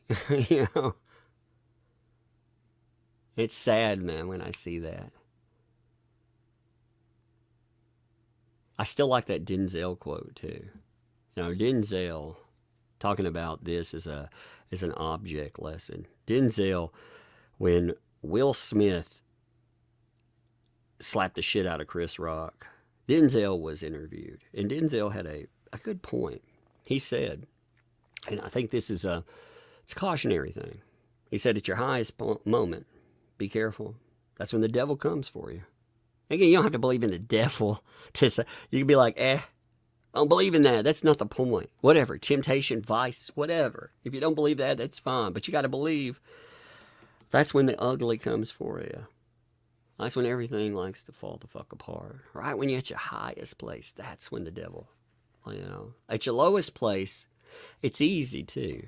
You know, you don't have very far to fall sometimes. People that are at the top there. People love to watch people fall too. I hope people love a redemption story, redemption arc. Oh, anyway. Beastie Cool. Thanks for the 2. Sonichu medallion necklace caused the downfall. Actually, here's a question. If Nick really got that thing in the mail and didn't wash it or anything, if nothing else, holy God, man. Like, what kind of juice or good gross, man. I mean, good gross indeed. Like, what the fuck could be on that? That thing's like a toilet bowl on a freaking, to me, you know, that thing is like wearing something that exemplifies, it's like AIDS or something. I'm not putting that on my neck. I'm not having that casually stroke my face. Holy gross, Batman. God, man. I don't know where it came from. I don't know. Did they know? I hope that was a skit. I really do. Because if that was it, it's like, this came with a really creepy this necklace that people have talked about that it's terrifying and horrible. It's come with this horrible freaking note. And everybody focused on that. Me, when I saw him put it on, I was like, oh my God, why would you put that on, dude? Like, did you scrub that? Did you dip it in a bottle of bleach? You know? No? Did you get the flamethrower out? No? Okay. Anyway. Tilly T, though. Thanks for the 10. No fucking excuse for Nick. He should come first, end up. That is fucking true, man. Like here's the thing. When I hear people say this, dude. I didn't choose to have kids. Well, you know what? Your kids didn't choose you to have them either. They didn't choose you for a fucking parent. For me, man, I was blessed with a good stepfather, and now another good stepfather. After one passed away, man, I had a terrible run for a little while with a dad and a step. I just and I'd never want to be that. You know, I learned from that. I learned valuable lessons, and you know. Like I said, I think I'm not talking about this stuff here. I think Nick values his family. I do. Like, you can be like, let's take it out for whatever, dude. I think he does, but I think he got off in the weeds with something, and it clouds you. And I think the regret and other shit will eat you alive after that. You definitely took your eyes off. Even if you disagree with the fucking, like I said, with everything that was said there and all of that, if even like a fraction of the lifestyle stuff was true, even a fraction of what people saw with other stuff, it takes away from the overall thing that he did that for. I had a conversation with Nick back in 2019 that talked about family. You know, and, you know, motivations for doing this kind of stuff. Like, people call you grifters and everything else. Whatever, man. Like, for me, yeah, I get mine. Mine is for my family. Like, I got 2 little girls, and they will have a better life. Fuck yeah. So if you call that grifting, fuck yes. I want every dollar I can get, because at the end of the day, it pays for them for a better life. And we had a conversation about that. And we've had conversations about stuff like that before too. But I haven't, because I haven't talked to Nick in a long time with Baldo and all that other stuff. I had streamed with him after some of that came up. I can't remember what it was about. Sargon of Akkad came on there. That was fascinating. I never talked to him. I was pretty quiet actually. I don't really like panels. Like, I'm not really a panel person, but that just wasn't something that, you know, I was into. But then, like, I've met Nick in real life. Somebody told me, man, all that fake concern. I bet you've never shaken his hand. Dude, we were on panel together at fucking Anime Matsuri. We goofed off. I mean, we've been at a couple of cons. But it makes you want the best for people. And I don't feel like I if I really misjudge somebody's character that much, and holy shit, that'd be. But again, the charges, and again, not fucking minimizing them or anything. It's still a charge. of abuse, but it's through drug neglect. That's not minimizing. But man, that's a need for a perspective change. It's like you got to get that shit out of your life. You got to get your shit together. You got to remember what comes first again.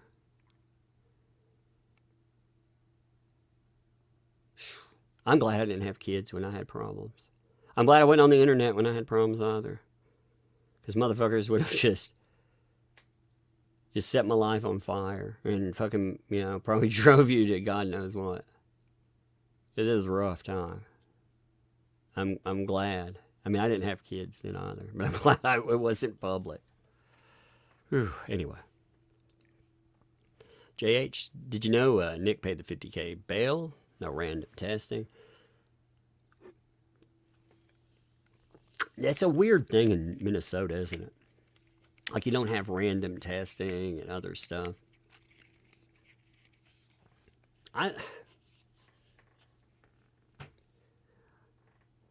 I wonder what family services will force you to do, though, to have contact and everything. They'll put their own rules to it. Yeah, I don't know what they're saying, where that is. I imagine, just guessing. Again, Nick can correct this if I'm wrong. And again, this is in no way, shape, or form commentary on his kids or him as anything. I'm just talking about this situation. I would think they would start out with a no contact. That's typical. They would evaluate. They have so much evaluation period. And I mean, they can release to you back into the home, especially if you're talking about like an environmental neglect, like you're not providing, if there's an accusation of not providing a good environment, like clothing, again, food or whatnot, they can, but they'll check in on you a lot, but they may not do that. They may force wherever they're at, they may force that for a while. They may force them to stay there. It just depends. I wonder also, there's been enough attention on this. Will that impact that too? And I'm not saying that makes them make a quote unquote bad decision. I think they're more likely to be cautious. It's sad, really, that organizations, they're not really caught. See, I've talked about this a million times too. Our court system doesn't protect kids. They don't. They don't at all. They put them in fucking horrible situations. They get them harmed all the time. So in this, if they're being cautious, okay. If they think there's something there to be cautious with, I hope to God they can look at that situation though, and when they evaluate it, I hope that the situation is yes, this is, if there is something there that needs to change, it was caused by, again, because these are allegations. You have to remember that. It's such a weird thing. Like I say that, but I know, I firmly believe someone has a problem, and I don't think you can be there for everyone there. So that in and of itself is an issue that does not make you good for anyone, including yourself. But allegation-wise, I hope when they look at allegations, they can be like, look, this is a wake-up call. You're getting your shit sorted and stuff. And you can have your kids there as a reminder. They are a powerful reminder, man. My kids every day are a powerful reminder of why I do things. I didn't want to live stream today. I didn't want to live stream about this shit, period. I think it's important to, but at the same time, like I said, I do it because it makes my kids' lives better. It provides for them. And I think that being a powerful incentive. You have to clean up for yourself, but that can be a very powerful incentive for fucking doing for yourself and for everything else. Making sure. I said, Nick disagrees. You've seen him. He disagrees that he has a problem. Well, he's perceived to have a problem. So again, Prove to every resource out there that you don't have a problem by being the shining fucking example of why. Be the fucking book definition of what a father should be. That'd be amazing. Random. I know I'm rambling a little bit. I'm sorry, but I ramble in live streams anyway. But like this, again, usually a court case isn't close to home. I don't know. Random, thanks for the 5 there. 35 minutes behind, 2x. What does everybody forget? He said the kids are homeschooled. The report of them being hungry and dirty smells sus as fuck. Well, okay, I'm going to... If you are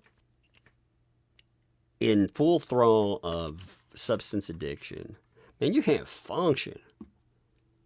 Because I've been to the point where I couldn't function, because it was about making sure that the next time, it's basically you'd want to hit baseline. It wasn't about getting high anymore. It was about just not being without. And that's a terrible place because it's no fun anymore. You had the partying and the all that shit. It's fun until it's no fun anymore. When you're to that place, even if people are around you and everything else, you can't function and take care of. If you can't take care of yourself, it impacts others. Now, like I said, I'm not adding to that saying that Nick did anything with that. You take that comment as its own. And then with the allegations. Man, I don't know who these motherfuckers are taking these allegations. Excuse my word. Excuse my profanity. I don't know them.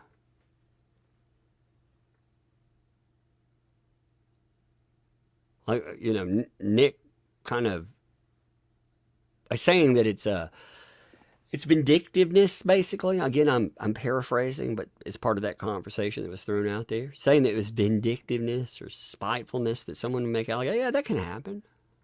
For sure. It can be concerned, too. I don't know. I personally,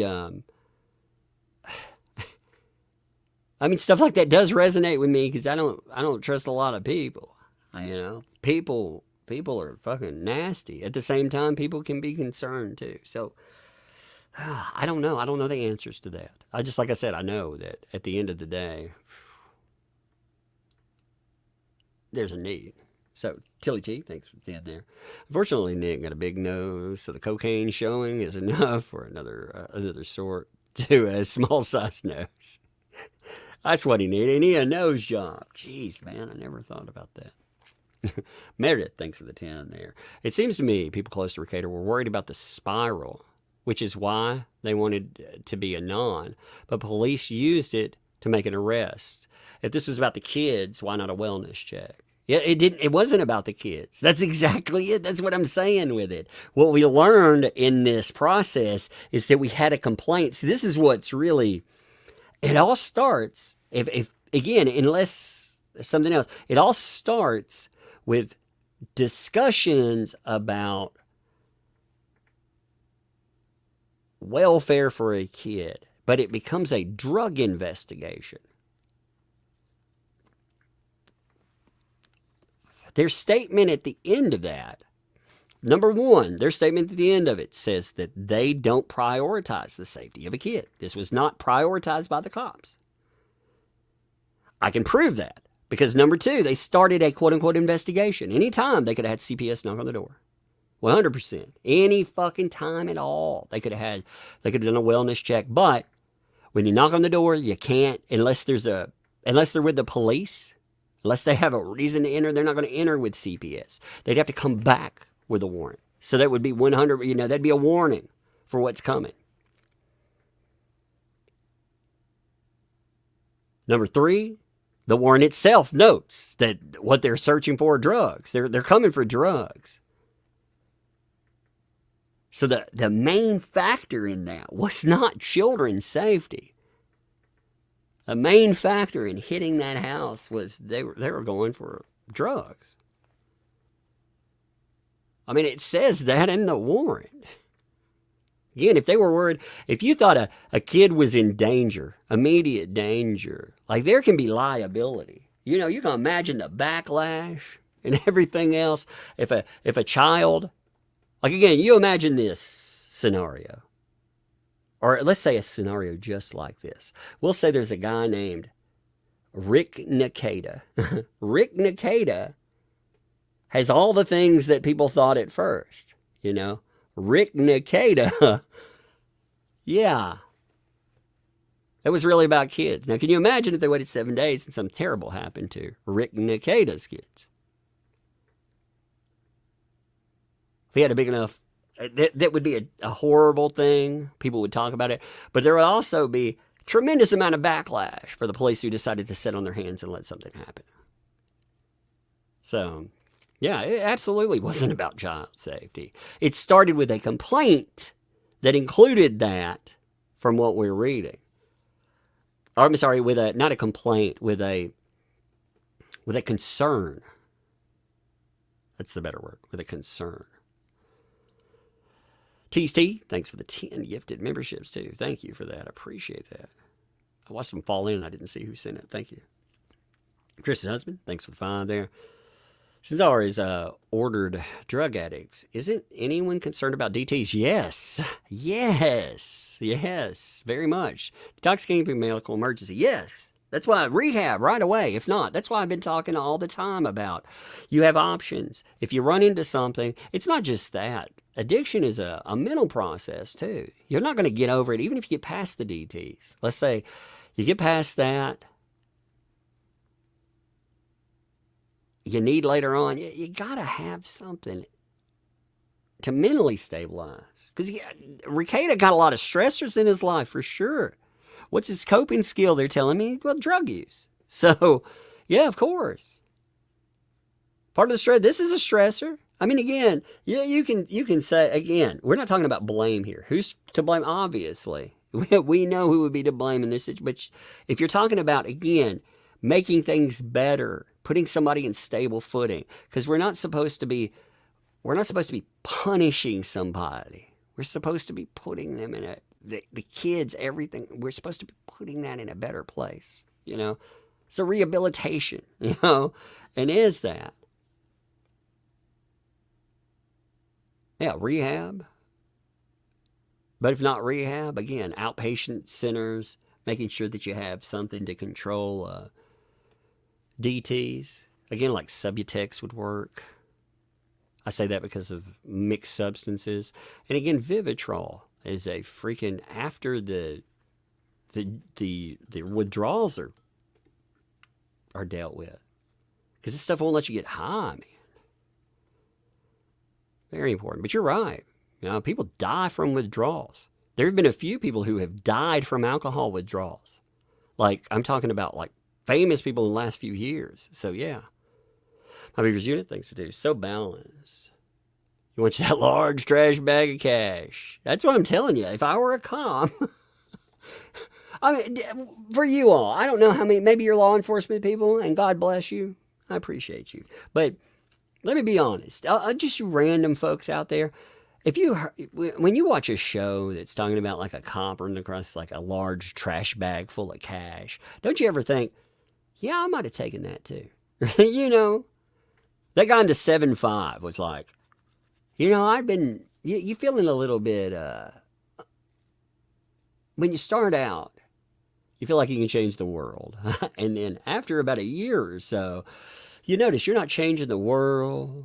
You've been logging cash. You know, it doesn't get used for anything good. Nothing changes. So he pulled over somebody. And they were obviously driving illegally. They were a drug dealer. He was saying that. And he was like, so you know what? Instead of ticketing them or arresting them, this person pulled out a stack of cash and essentially asked how much. And he was like, well, you could buy me a nice lobster dinner. And he did. He gave him money. And he walked away. He's like, you know, at first I thought the world's going to come crashing down around me, and it didn't. And from there, things just, yeah, they just kept going. So I mean, when I'm listening to it, I'm like, yeah, a trash bag full of cash. He said he put a down payment on a house in Myrtle Beach as part of that. That's part of the 7-5 documentary. If you've never seen it, and it's fascinating stuff. One of the guys I do in my intro sometimes, I'll play that guy calling 911 about me. You know, it's chopped up, but it's a joke, but it's a real call.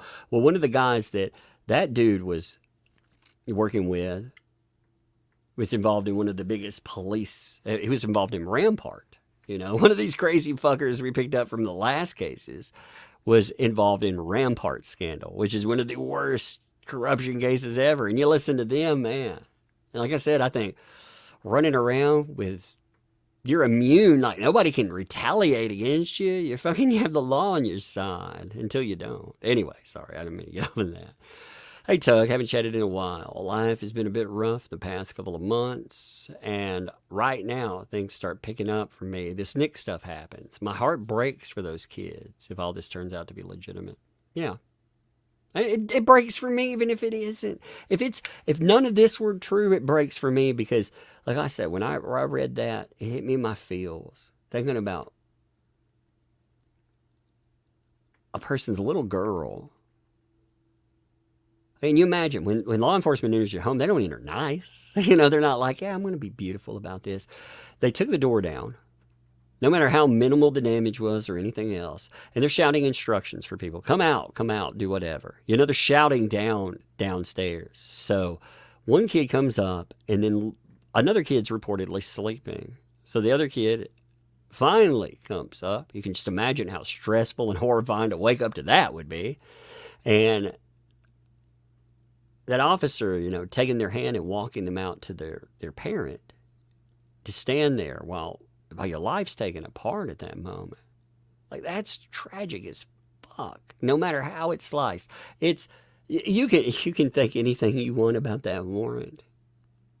But you have to agree that is tragic. That is horrifying. And like I said, I think about my little girls there, and it's horrifying. It's a horrifying thought.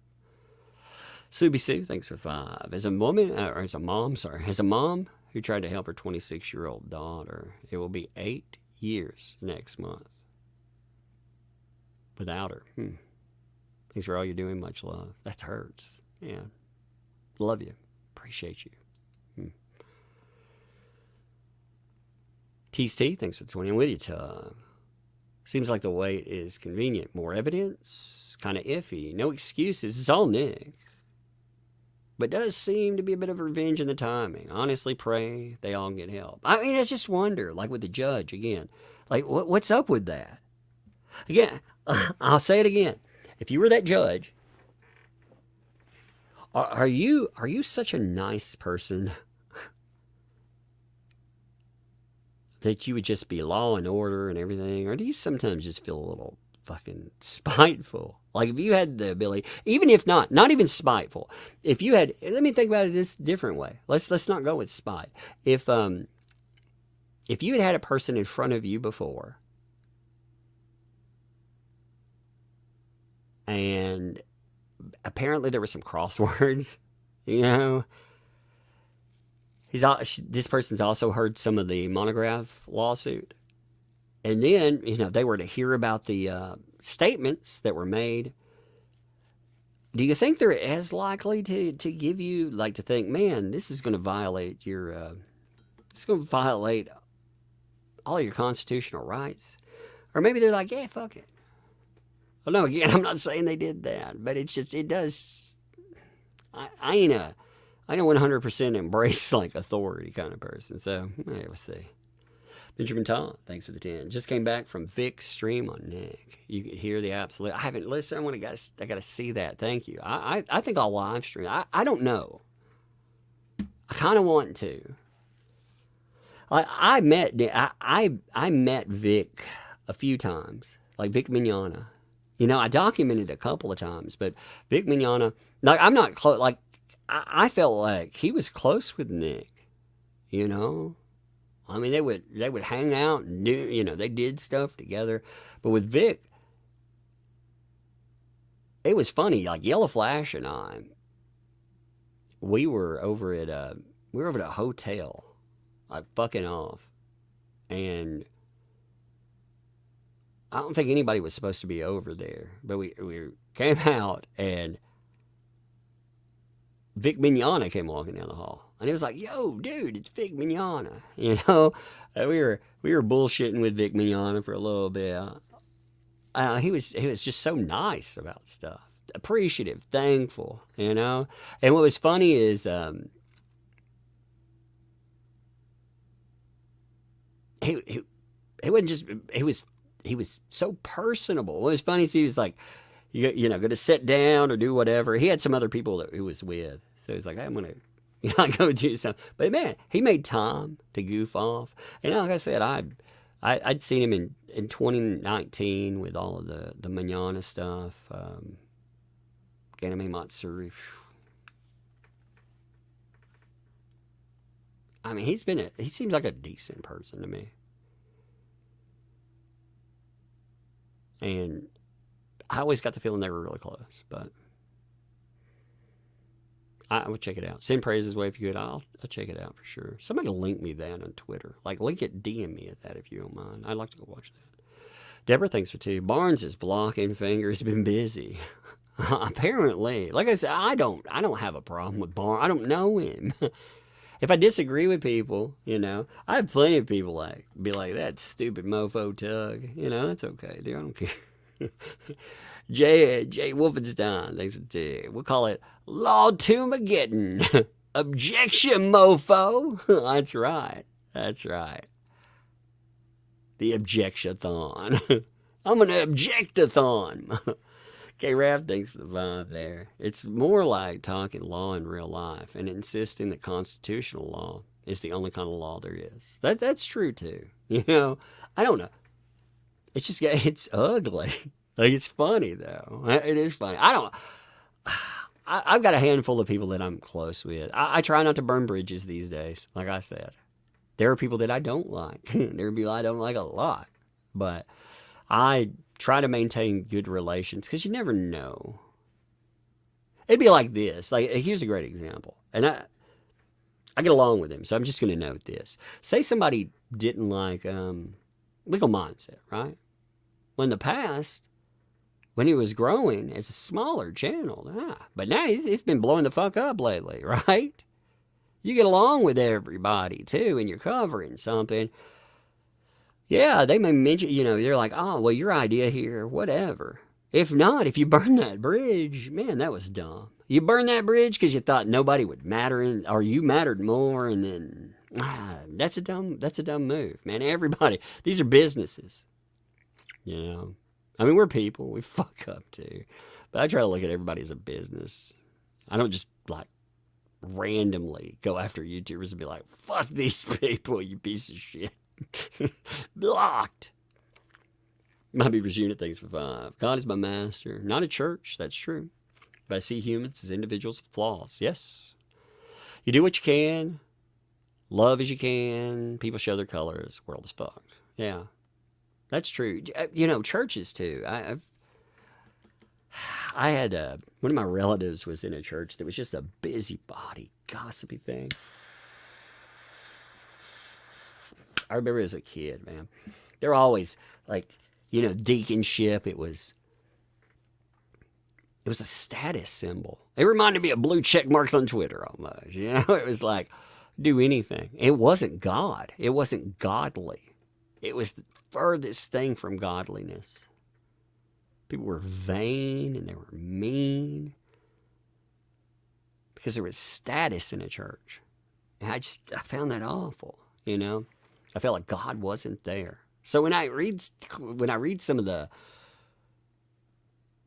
statements with people, with church stuff, I don't know how the church, maybe it's the greatest place ever. Maybe their love and commitment. I don't know on the other side of that. Like I said, maybe they're horrible busybody assholes. I don't know. Like, people have asked that. I'm like, I don't know. I worry about the kids though. when there's a statement about concern, there's a statement about. Apparently, the fucking police didn't take it seriously. They took it seriously enough to be like, drugs, you say? I mean, like I said, you could say, oh, they took it serious. Did they really? 7 days, man. You know, those are the ring rules. Remember, in the ring, you'll die in 7 days. And look how much fucking stuff happened in the ring there. They solved the whole thing. Well, almost, I guess. But, I mean, damn, it's a week. A lot of shit happens in a week. If they really took that seriously and they were really concerned about kids, they'd have been popping down there and, you know, knocking on the door at least by the next day. But they didn't. They built a drug case. They built a drug case. They understood there was, like I said, they were saying because of substances, they felt that neglect would happen. So they went after the person for substances. I don't think you can frame this shit up as police were concerned about his kids. You know, I don't think you can say that. If you can look at that and tell me they were concerned about his kids. They might have been concerned long term, possibly, but like I said, I think they were more concerned about getting a drug bust. Because in whatever the fuck, tiny town Minnesota, they dropping a little bit of weight on the table. You know, that's good for the old career. And I mean, Nick is a loudmouth. He is. He's got to be annoying. Again, I'm not making an excuse for drug use. I think he has a problem, like I said. But when they went in, they didn't go for his kids. Because they could have gone in and checked on the kids. If they were worried about it, immediately they would have checked on that kid. It'd have been, like I said, CPS at the door. But you don't get to keep the door in with CPS. Not at first. You know? So. That's the way I perceive that. Again, when you say that, people are like, oh my God, you're making excuses. No, fuck no. Like I said, I think, you know, if you want to dick ride the cops, again, excuse my words, but really, if you want to do that, then that's your business. If you want to think, man, they're all gracious and they were out there saving the kids, they were saving the children's, that was their whole point. And you can look at a 7-day delay and think somehow you can think that that's saving the kids. It's not. Could their actions help those kids? Yes, very much so.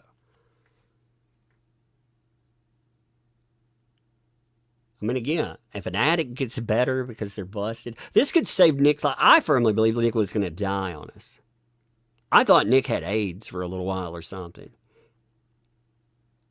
I don't know. I thought that like he was dying of something. Actually, I thought more like a disease. But, you know, after I heard, I thought maybe he you know, he had something wrong like that. I don't know. I thought he had something terrible. I thought the Baldo caught up with him. You know, the plastic. Maybe he got plastic poisoning. I don't know. Maybe he had torsion. You know, it twisted something up. I'm not sure. But I thought he was in bad shape. You know. So I do think that probably saved his life, and personally.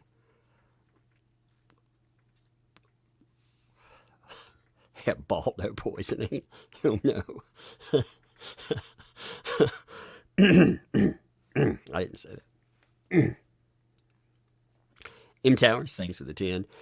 I feel that much of the talk on Nick is focused on that actual intervention came too late. That the state had to intervene. What if the state intervened early in his spiral? Your thoughts? How early? If the state would have kicked his door in, what would they have found? Here's the question too. Like, we don't know. Again, I believe that Nick was not just engaging in alcoholism. I believe there was more. I do. But if they intervened early and they hit Nick with just alcohol, it would have been nothing. Nothing would have happened. If he's a casual user, his house may have been, like he may have not had shit in his house. Even if he did, it might have flushed down the toilet, It'd have been much different. Like, again, saying all that is his, okay? Again, I know people get so irritated with the what if stuff, but it's a lot easier to flush an 8-ball than a fucking... Now, I mean, this stuff was around. The way they described it, there were multiple items. Things become a mess, too. You have more shit branched out. So if they intervene really early on, if all that stuff's his, do you own a scale when you first start out? Probably not. If that's a drug scale, probably not. Do you have a funnel and all that? Probably not. Early on, you have like I said, you might have a little vial or something, or maybe a baggie, and it ends up in the toilet. So would things have changed? It might have pulled him out. I don't know how. It would have been in the perception of Nick, too. I think it'd be a different story. We'd be having a different discussion, though.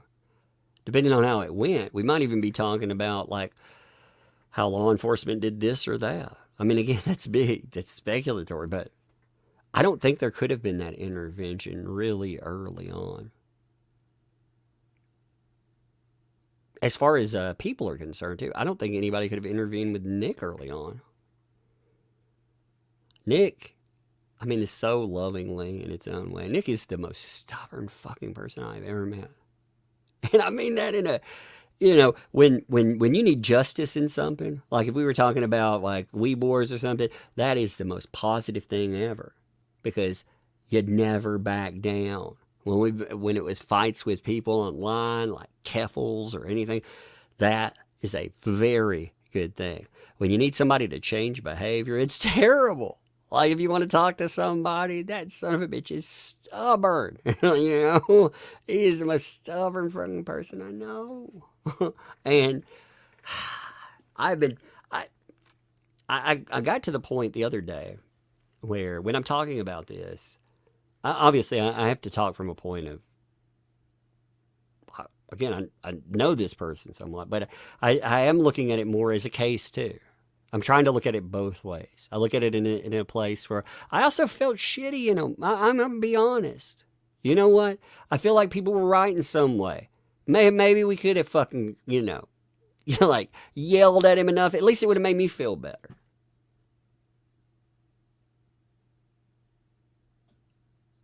So, but that took a few days to be like, well, you can't change somebody. You can't make them do anything.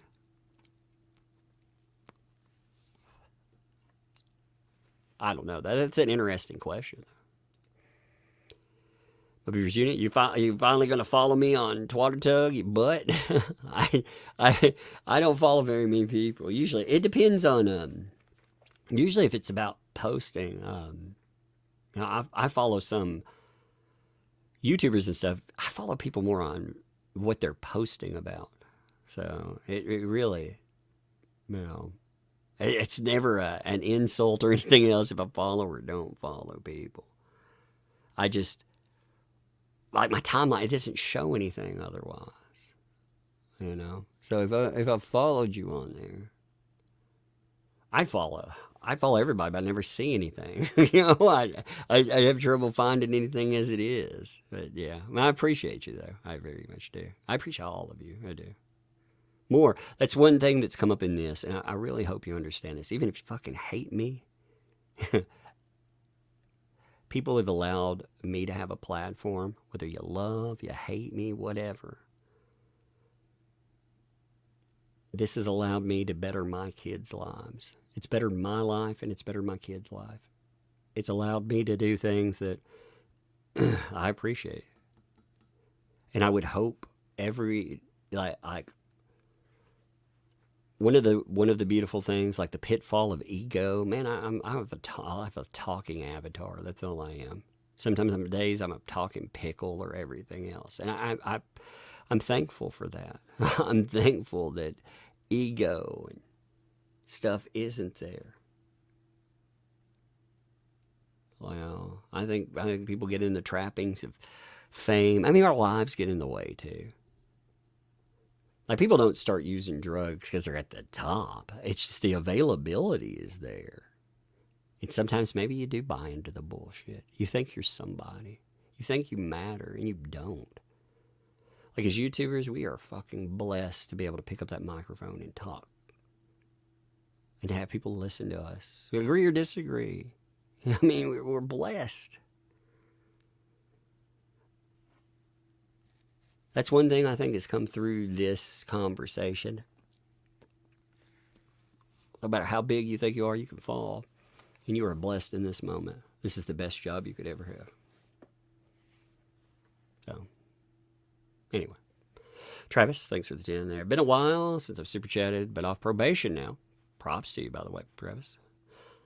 Now to baby girl, and this really pissed me off, if true, that the little girl asked in the comp for clean clothes. Look and see body cam footage. Yeah, it wasn't asking cops for clean clothes, by the way. This was to make this clear. Yes, see, this is why I talk about the documentation and stuff.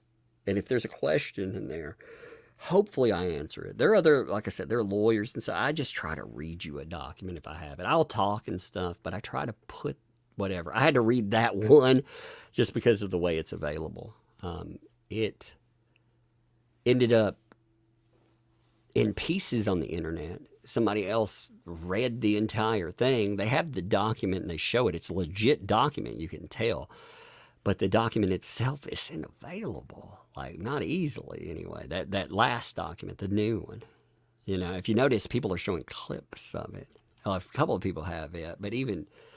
Anyway, with that, there was a report that... Here, let me get this real fast. 1 second.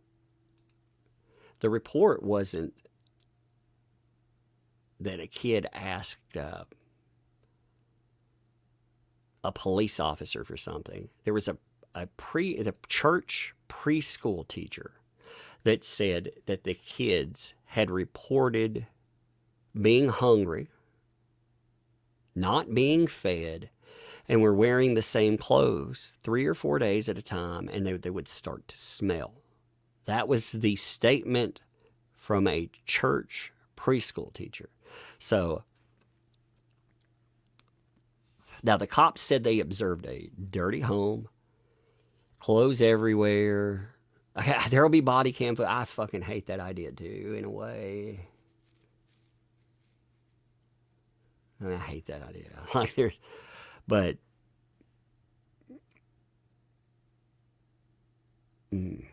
the preschool teacher. Now again, that's upsetting.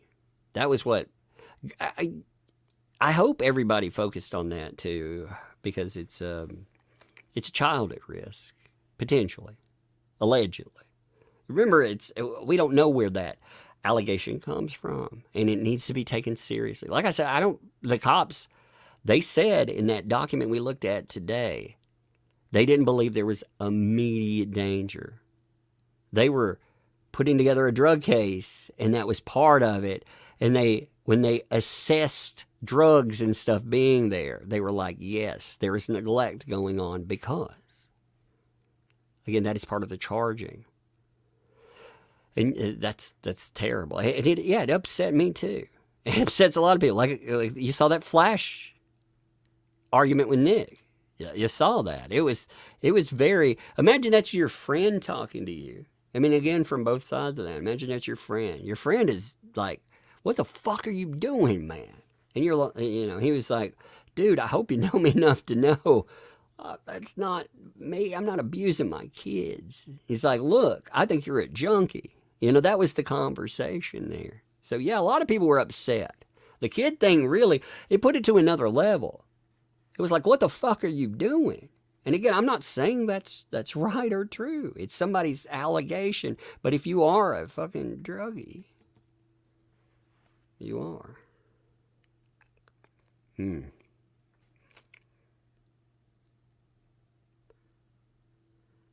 Have a fucked up neck and take methadone for that.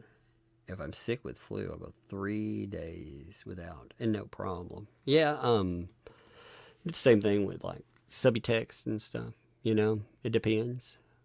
You can go so many days. Now the fucking cocaine ain't like that. You know, if you are an addict, you're gonna have to withdraw this pretty quickly. Cocaine wears off real fast. That body craving, it's rough, too. The withdrawals for that, they're you're not talking about a long time duration wise, but they're rough. Alcohol withdrawals are very rough. Alcoholics, they withdraw from alcohol is very rough. Like that concerns me for health above anything in with Nick himself is a singular. The alcohol is my biggest concern. It's crazy. The worst thing I think that wrecks you is the thing that's most available. It's so easily accessible. It's rough. Alcohol. Alcohol ruins lives. It does. You know. In my life, I've been very fortunate in the fact that where I've ever had issues, I've never had alcohol addiction issues. I've never liked drinking that much because I don't like the sickness that it brings. You know, the hangover and the sickness. There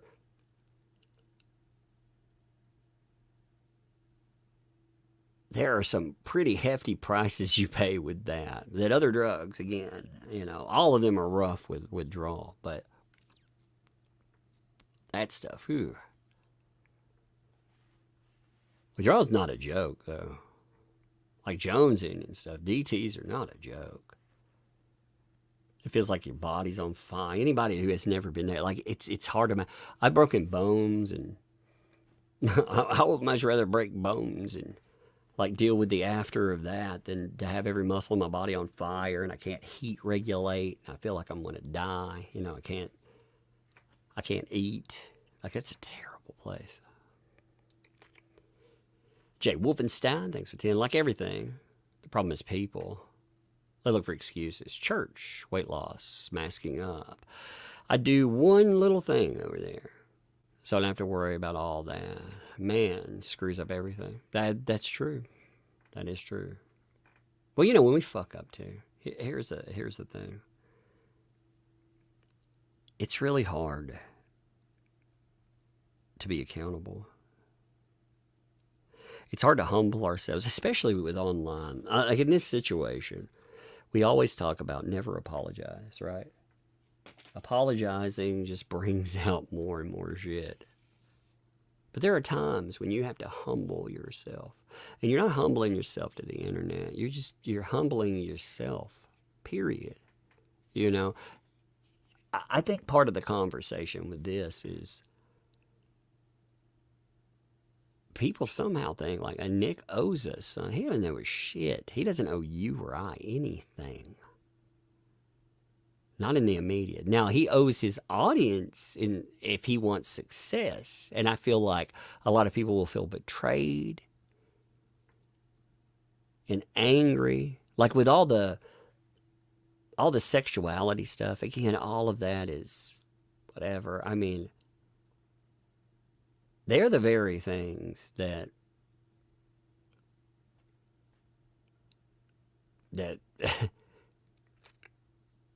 has been railed against in a lot of ways, you know? Like I see people make fun of pronouns, you know, well, if that stuff's true and all that relationship stuff is true, what would be your pronoun? What would be your what would be your description? Again, that's the sideshow. But I understand where the audience would be mad, but the audience can be very forgiving too. They can. Like you do owe them. Like you here, you're this channel. You make it. Again, I am blessed to have the microphone and the channel, but you not being here, I'd be talking nothing right now. Here's the difference between, you know, is being success and not. So you have the right to be angry about stuff. But a person doesn't owe anybody. If they want success or to continue, they do. But ultimately, humbling, you gotta do it for self, and you gotta do it for the people that are in your family. You owe it to them, you know. And I don't know what's happened there. I don't know. I'm not privy to that. I've heard some good reports recently about mindset. The thing that does, I understand too. I look at this situation. Look, we live online in a lot of ways. Like as a YouTuber, I'm online more than I would never be online like this. I would never fuck around with Twitter or anything like that otherwise. And you get used to arguing, especially if somebody comes at you, you know, you're used to it. And it's hard not to do that. But that's in this situation. That's been one of the most frustrating things, I think. I understand why Nick would be out here trying to defend himself. And at the same time, I'm like, dude, in this moment, is that what you need to do? No, you need to do something else, buddy. You know, so, anyway. Towers, things were fine. I meant, if what happened last week was early in intervention by the state contemplating on what happened, my bad, Tug. No, you're fine. It actually led to an interesting talk anyway, you know? Like the state, I don't, you know what would be nice that the state could do? Like, you know what would be really cool in plea deals, though? Mrs. brought up something that's really bothersome to me. People have said that, you know, getting help, going out and getting to that point, that can be part of your plea deal. So you wait until it gets signed off. Well, you need it in the moment. You know, you don't need it in the aftermath. And I know, like Barnes was saying, well, I've had people, you know, go to rehab after the fact, and that's not really connected to this. But you do want it connected to it because it does have a power to say, hey, I got clean. You know, this isn't on me. I wish you could fast track that, you know. Not as if you're going to plea bargain and get that as part of it later on. Fuck, I wish you could do it like right in the moment. Like a diversionary program. I wish that was almost ordered, you know. Hey, you have these issues. Let's put this on the table right now. And that has weight or bearing later on without you admitting guilt or anything else. You know, that's not an admission of guilt either, you know, just something. If you need that, I wish there was a way. And again, I don't have an answer for that. I just wish there was a way to make that work because that is a recipe for disaster. That's an absolute, like, if we're really truly trying to help people, if the idea was to knock down that door, if it's to knock down that door to get rid of that mean, evil substance off the street, well, okay. Or do you know, glorify self or the state or whatever the fuck, I don't know. But if it's truly to help an individual and his family too, that would be nice, wouldn't it? Hey, Miss, thanks for the buck there. Appreciate that. No statement attached, but plenty of statement backing. Thank you, you're back. And MD, I know the MD part, that's the one part I get right in there. Med director of 3 methadone clinics. Laid out my options for Nick, and he knows how to get in touch. He's in big danger. Yes, police never help addicts. That's true. They also don't help kids. Like, this is one thing that drives me nuts. Like, the idea that police help kids. They don't, man. If you want examples of that, we cover cases where kids are the...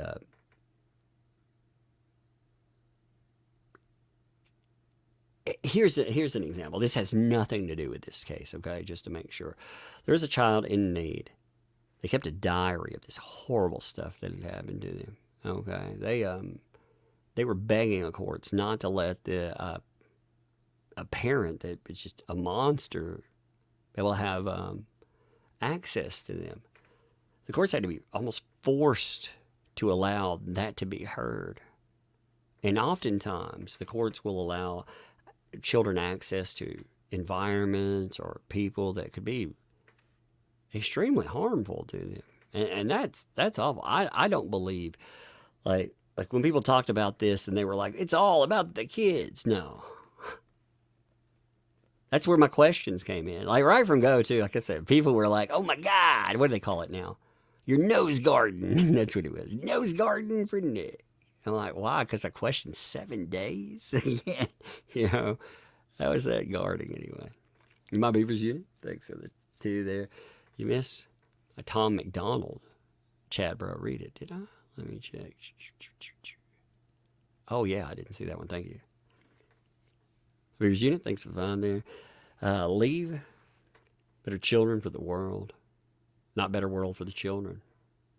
Hashtag Tom McDonald. That's true. Like, honestly. I mean, your children are a reflection of you. They become that. I see they're my kids. I love that about them. You know, they're little me's. You know, they like what I like. Also, what's really heartbreaking when you hear things about with little kids is like my daughter, she's 4.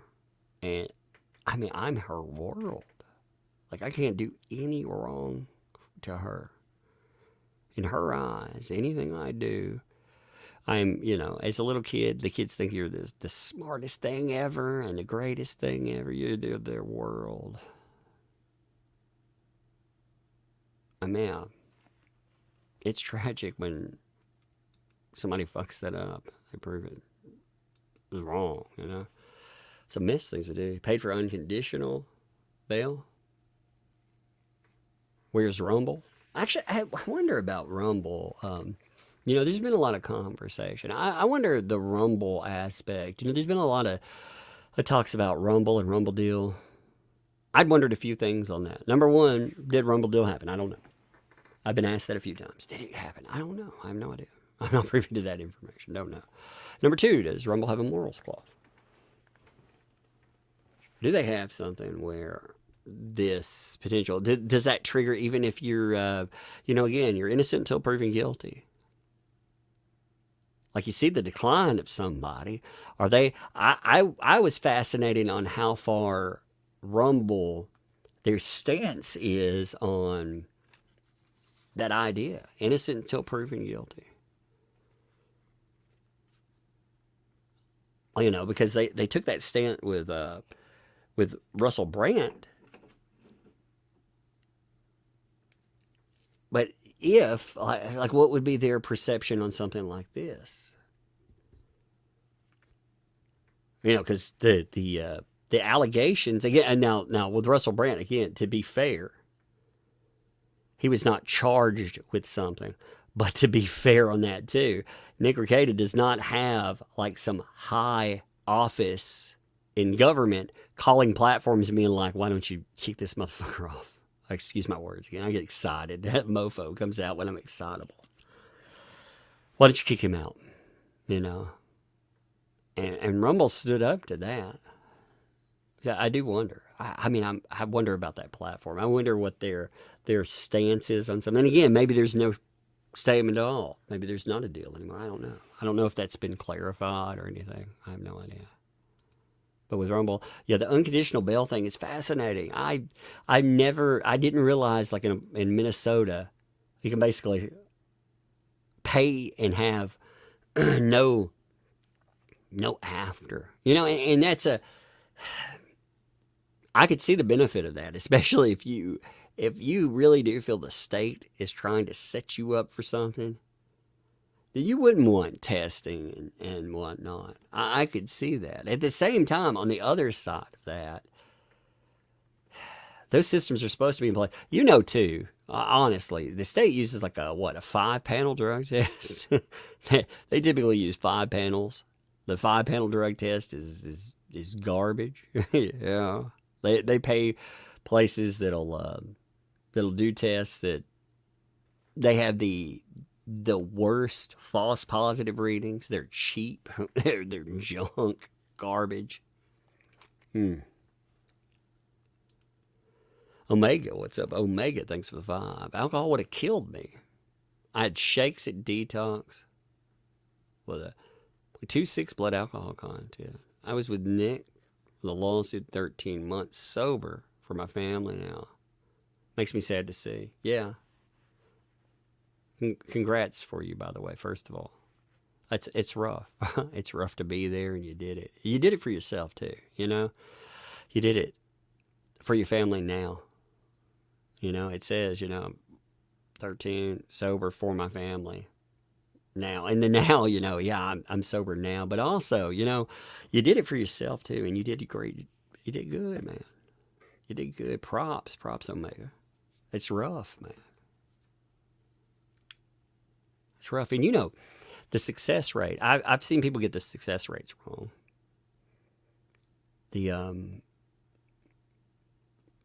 I'm not going to say which YouTubers.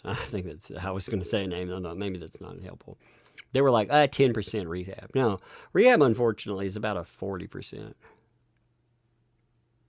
And the reason that stat is so low is because some people are forced to go to rehab. That doesn't work if you're forced. Some people have an epiphany and they wake up, but usually it doesn't work. What doesn't work, though, is white knuckle withdrawals. When I grew up, one of the problems you run into when I was growing up, we told over and over again, if you're in that problem, obviously it is your fault, but you're weak. You're all this stuff. And not only does that not help, but it doesn't fix anything. People fail. I don't like seeing people fail. Again, I notice in this, there's nothing you can do right in this situation either, publicly. You have to answer to yourself and your own convictions too. I've seen, people that they're like, this is a private issue. Don't talk about it. Why don't you talk about it? I mean, my God, it's something being hidden, and then it's, why didn't people do for Nick? Why didn't they fix this issue? Why didn't people listen to the farms? All this stuff. And I mean, hell, like, can you make somebody fix it? I think the people yelling, pull up, they were right. They were right. Shit.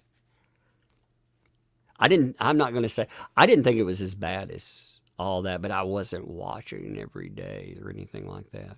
I was already, like I said, the content was one reason I was not watching, because it wasn't something I was interested in. Like, I don't care about the talking about sex and sexuality show.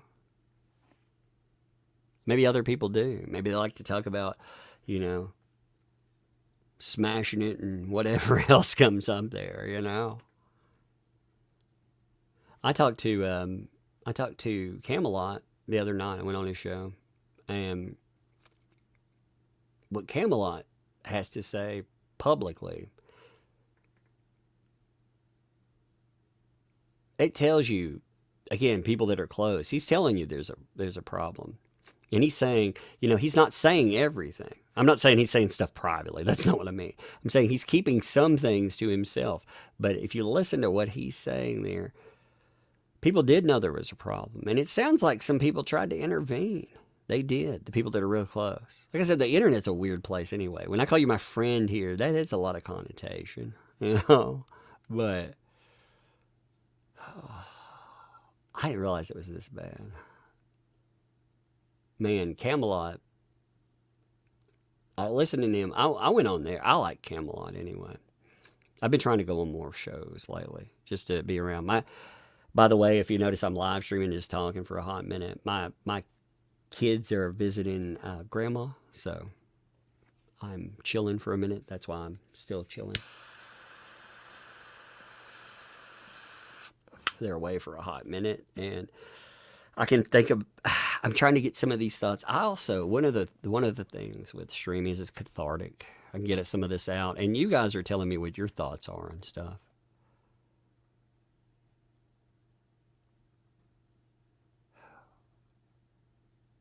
we do have a little more access than, I mean, like I said, I know some things that make me concerned. That made me think there was a reason to be concerned, I guess is to say. Things I've heard. To be clear, like, Rekita and I've reached out, and that access, like, he and I have no problem as far as I could say whatever I need to with that.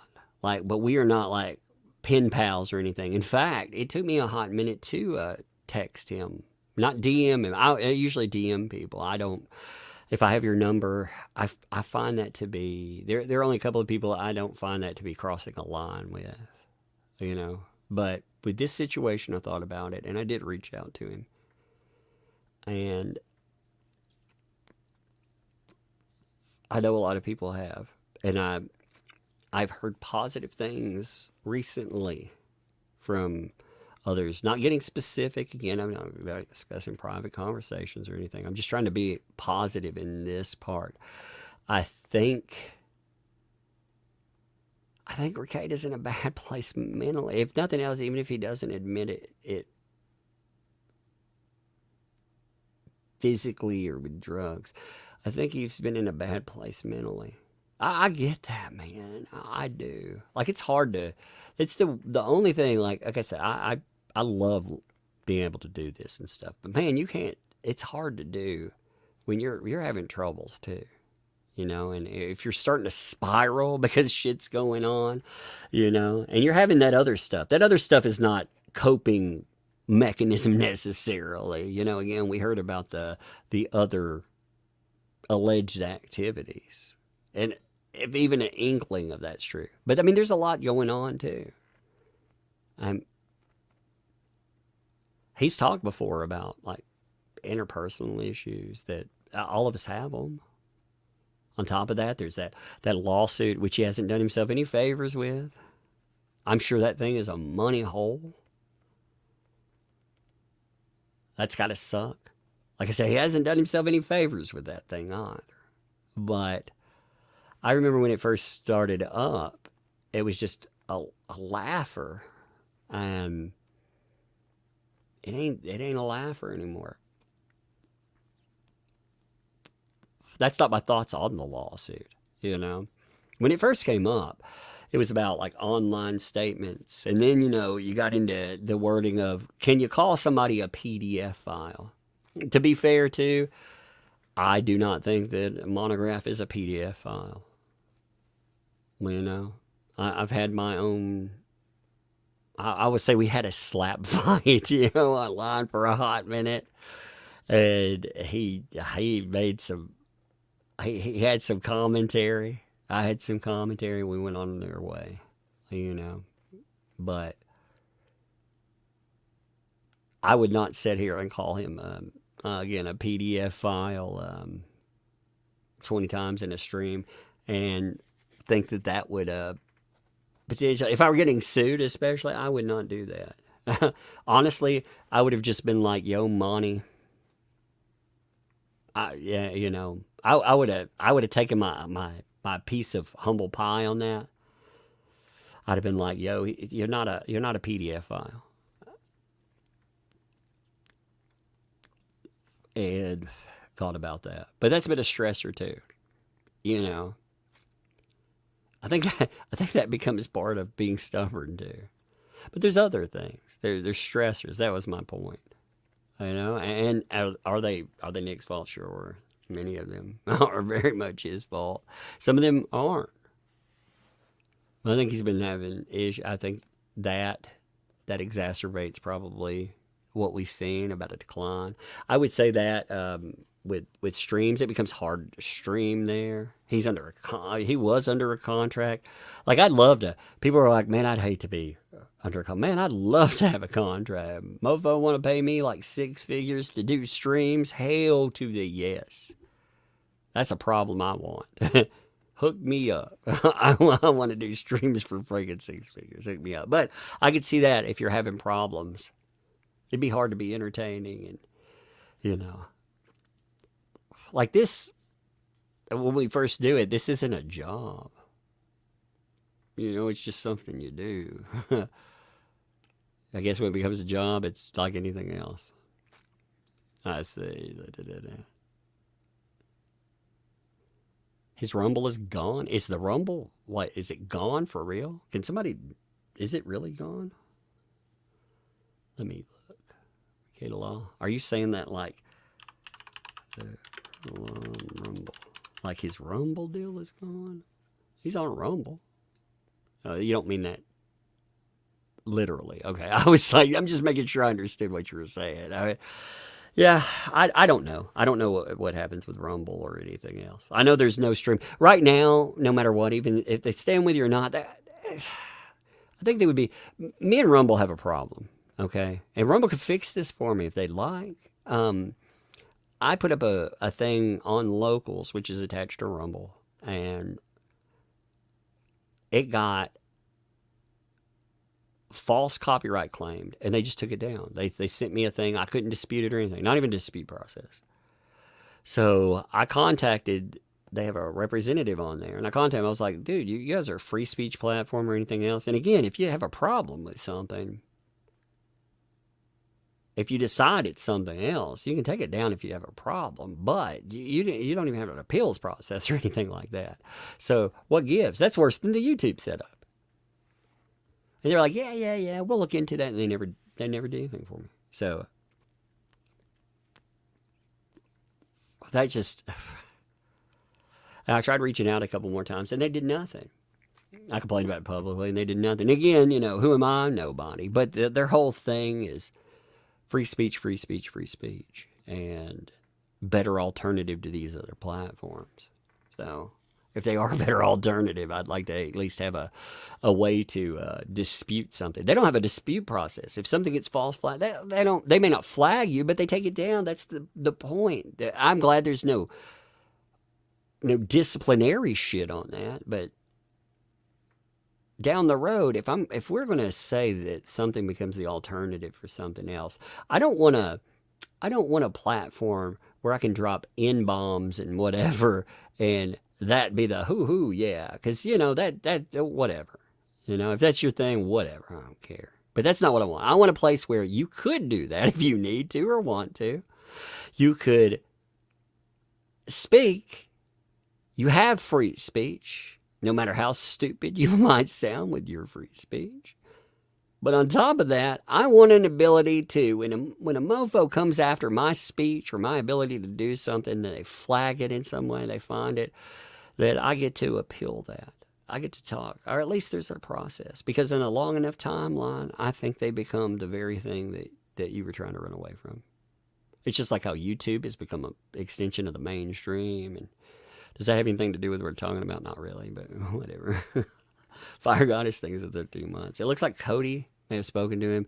He's going to talk about it when he streams tonight. Much love. I like Cody. Cody got a lot of shit too. Like Camelot got a lot of shit. People were like, he's the reason this happened. He's not the reason this happened. Why blame other people? Why is it that people feel the need to blame someone else? Why are they blaming anybody but the person responsible? Like, why is that? Is that defensiveness? I mean, is that people trying to conceptualize it's just people being mean? I like, some people don't like what, Camelot's just, you know why I like Camelot? He is who he is. That's it. Like, he is straight up what he seems to be. He doesn't make any excuses or anything about that. Like, he's Camelot. So, if people like him, they like him. If they don't, they don't. But like I said, he doesn't make any excuses for it. And I think that's a beautiful thing with it. He's somebody you could talk to, and he would keep his mouth shut, and he would help you if he could. I like Camelot. I think he's good people. Hey, Vanessa, thanks for the fun there. Tug Camelot live in a few minutes. Yeah, let me get the link to that. I'm going to link to it. I'm going to redirect to him. I think I'm good for tonight. I just wanted to talk for a few minutes. I appreciate you all too. There's a lot of stuff that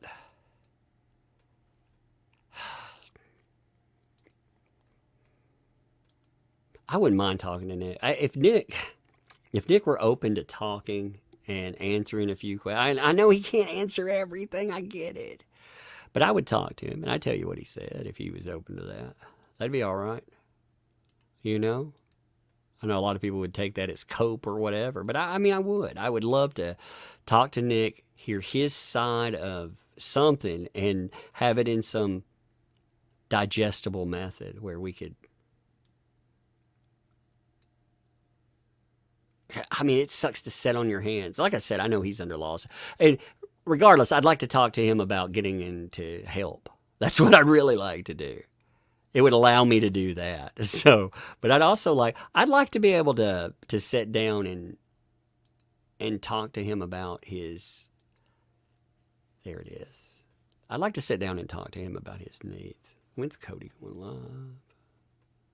He's waiting. He's not there yet. Give me a minute, I'll set up. Let me see if there's any more I need to hit.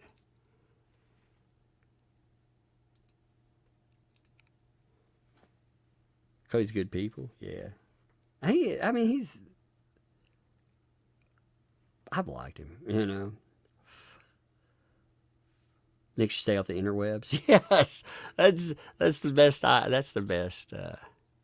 Hey, by the way, I saw you try Twilight Dragon. Thanks for the 5 there.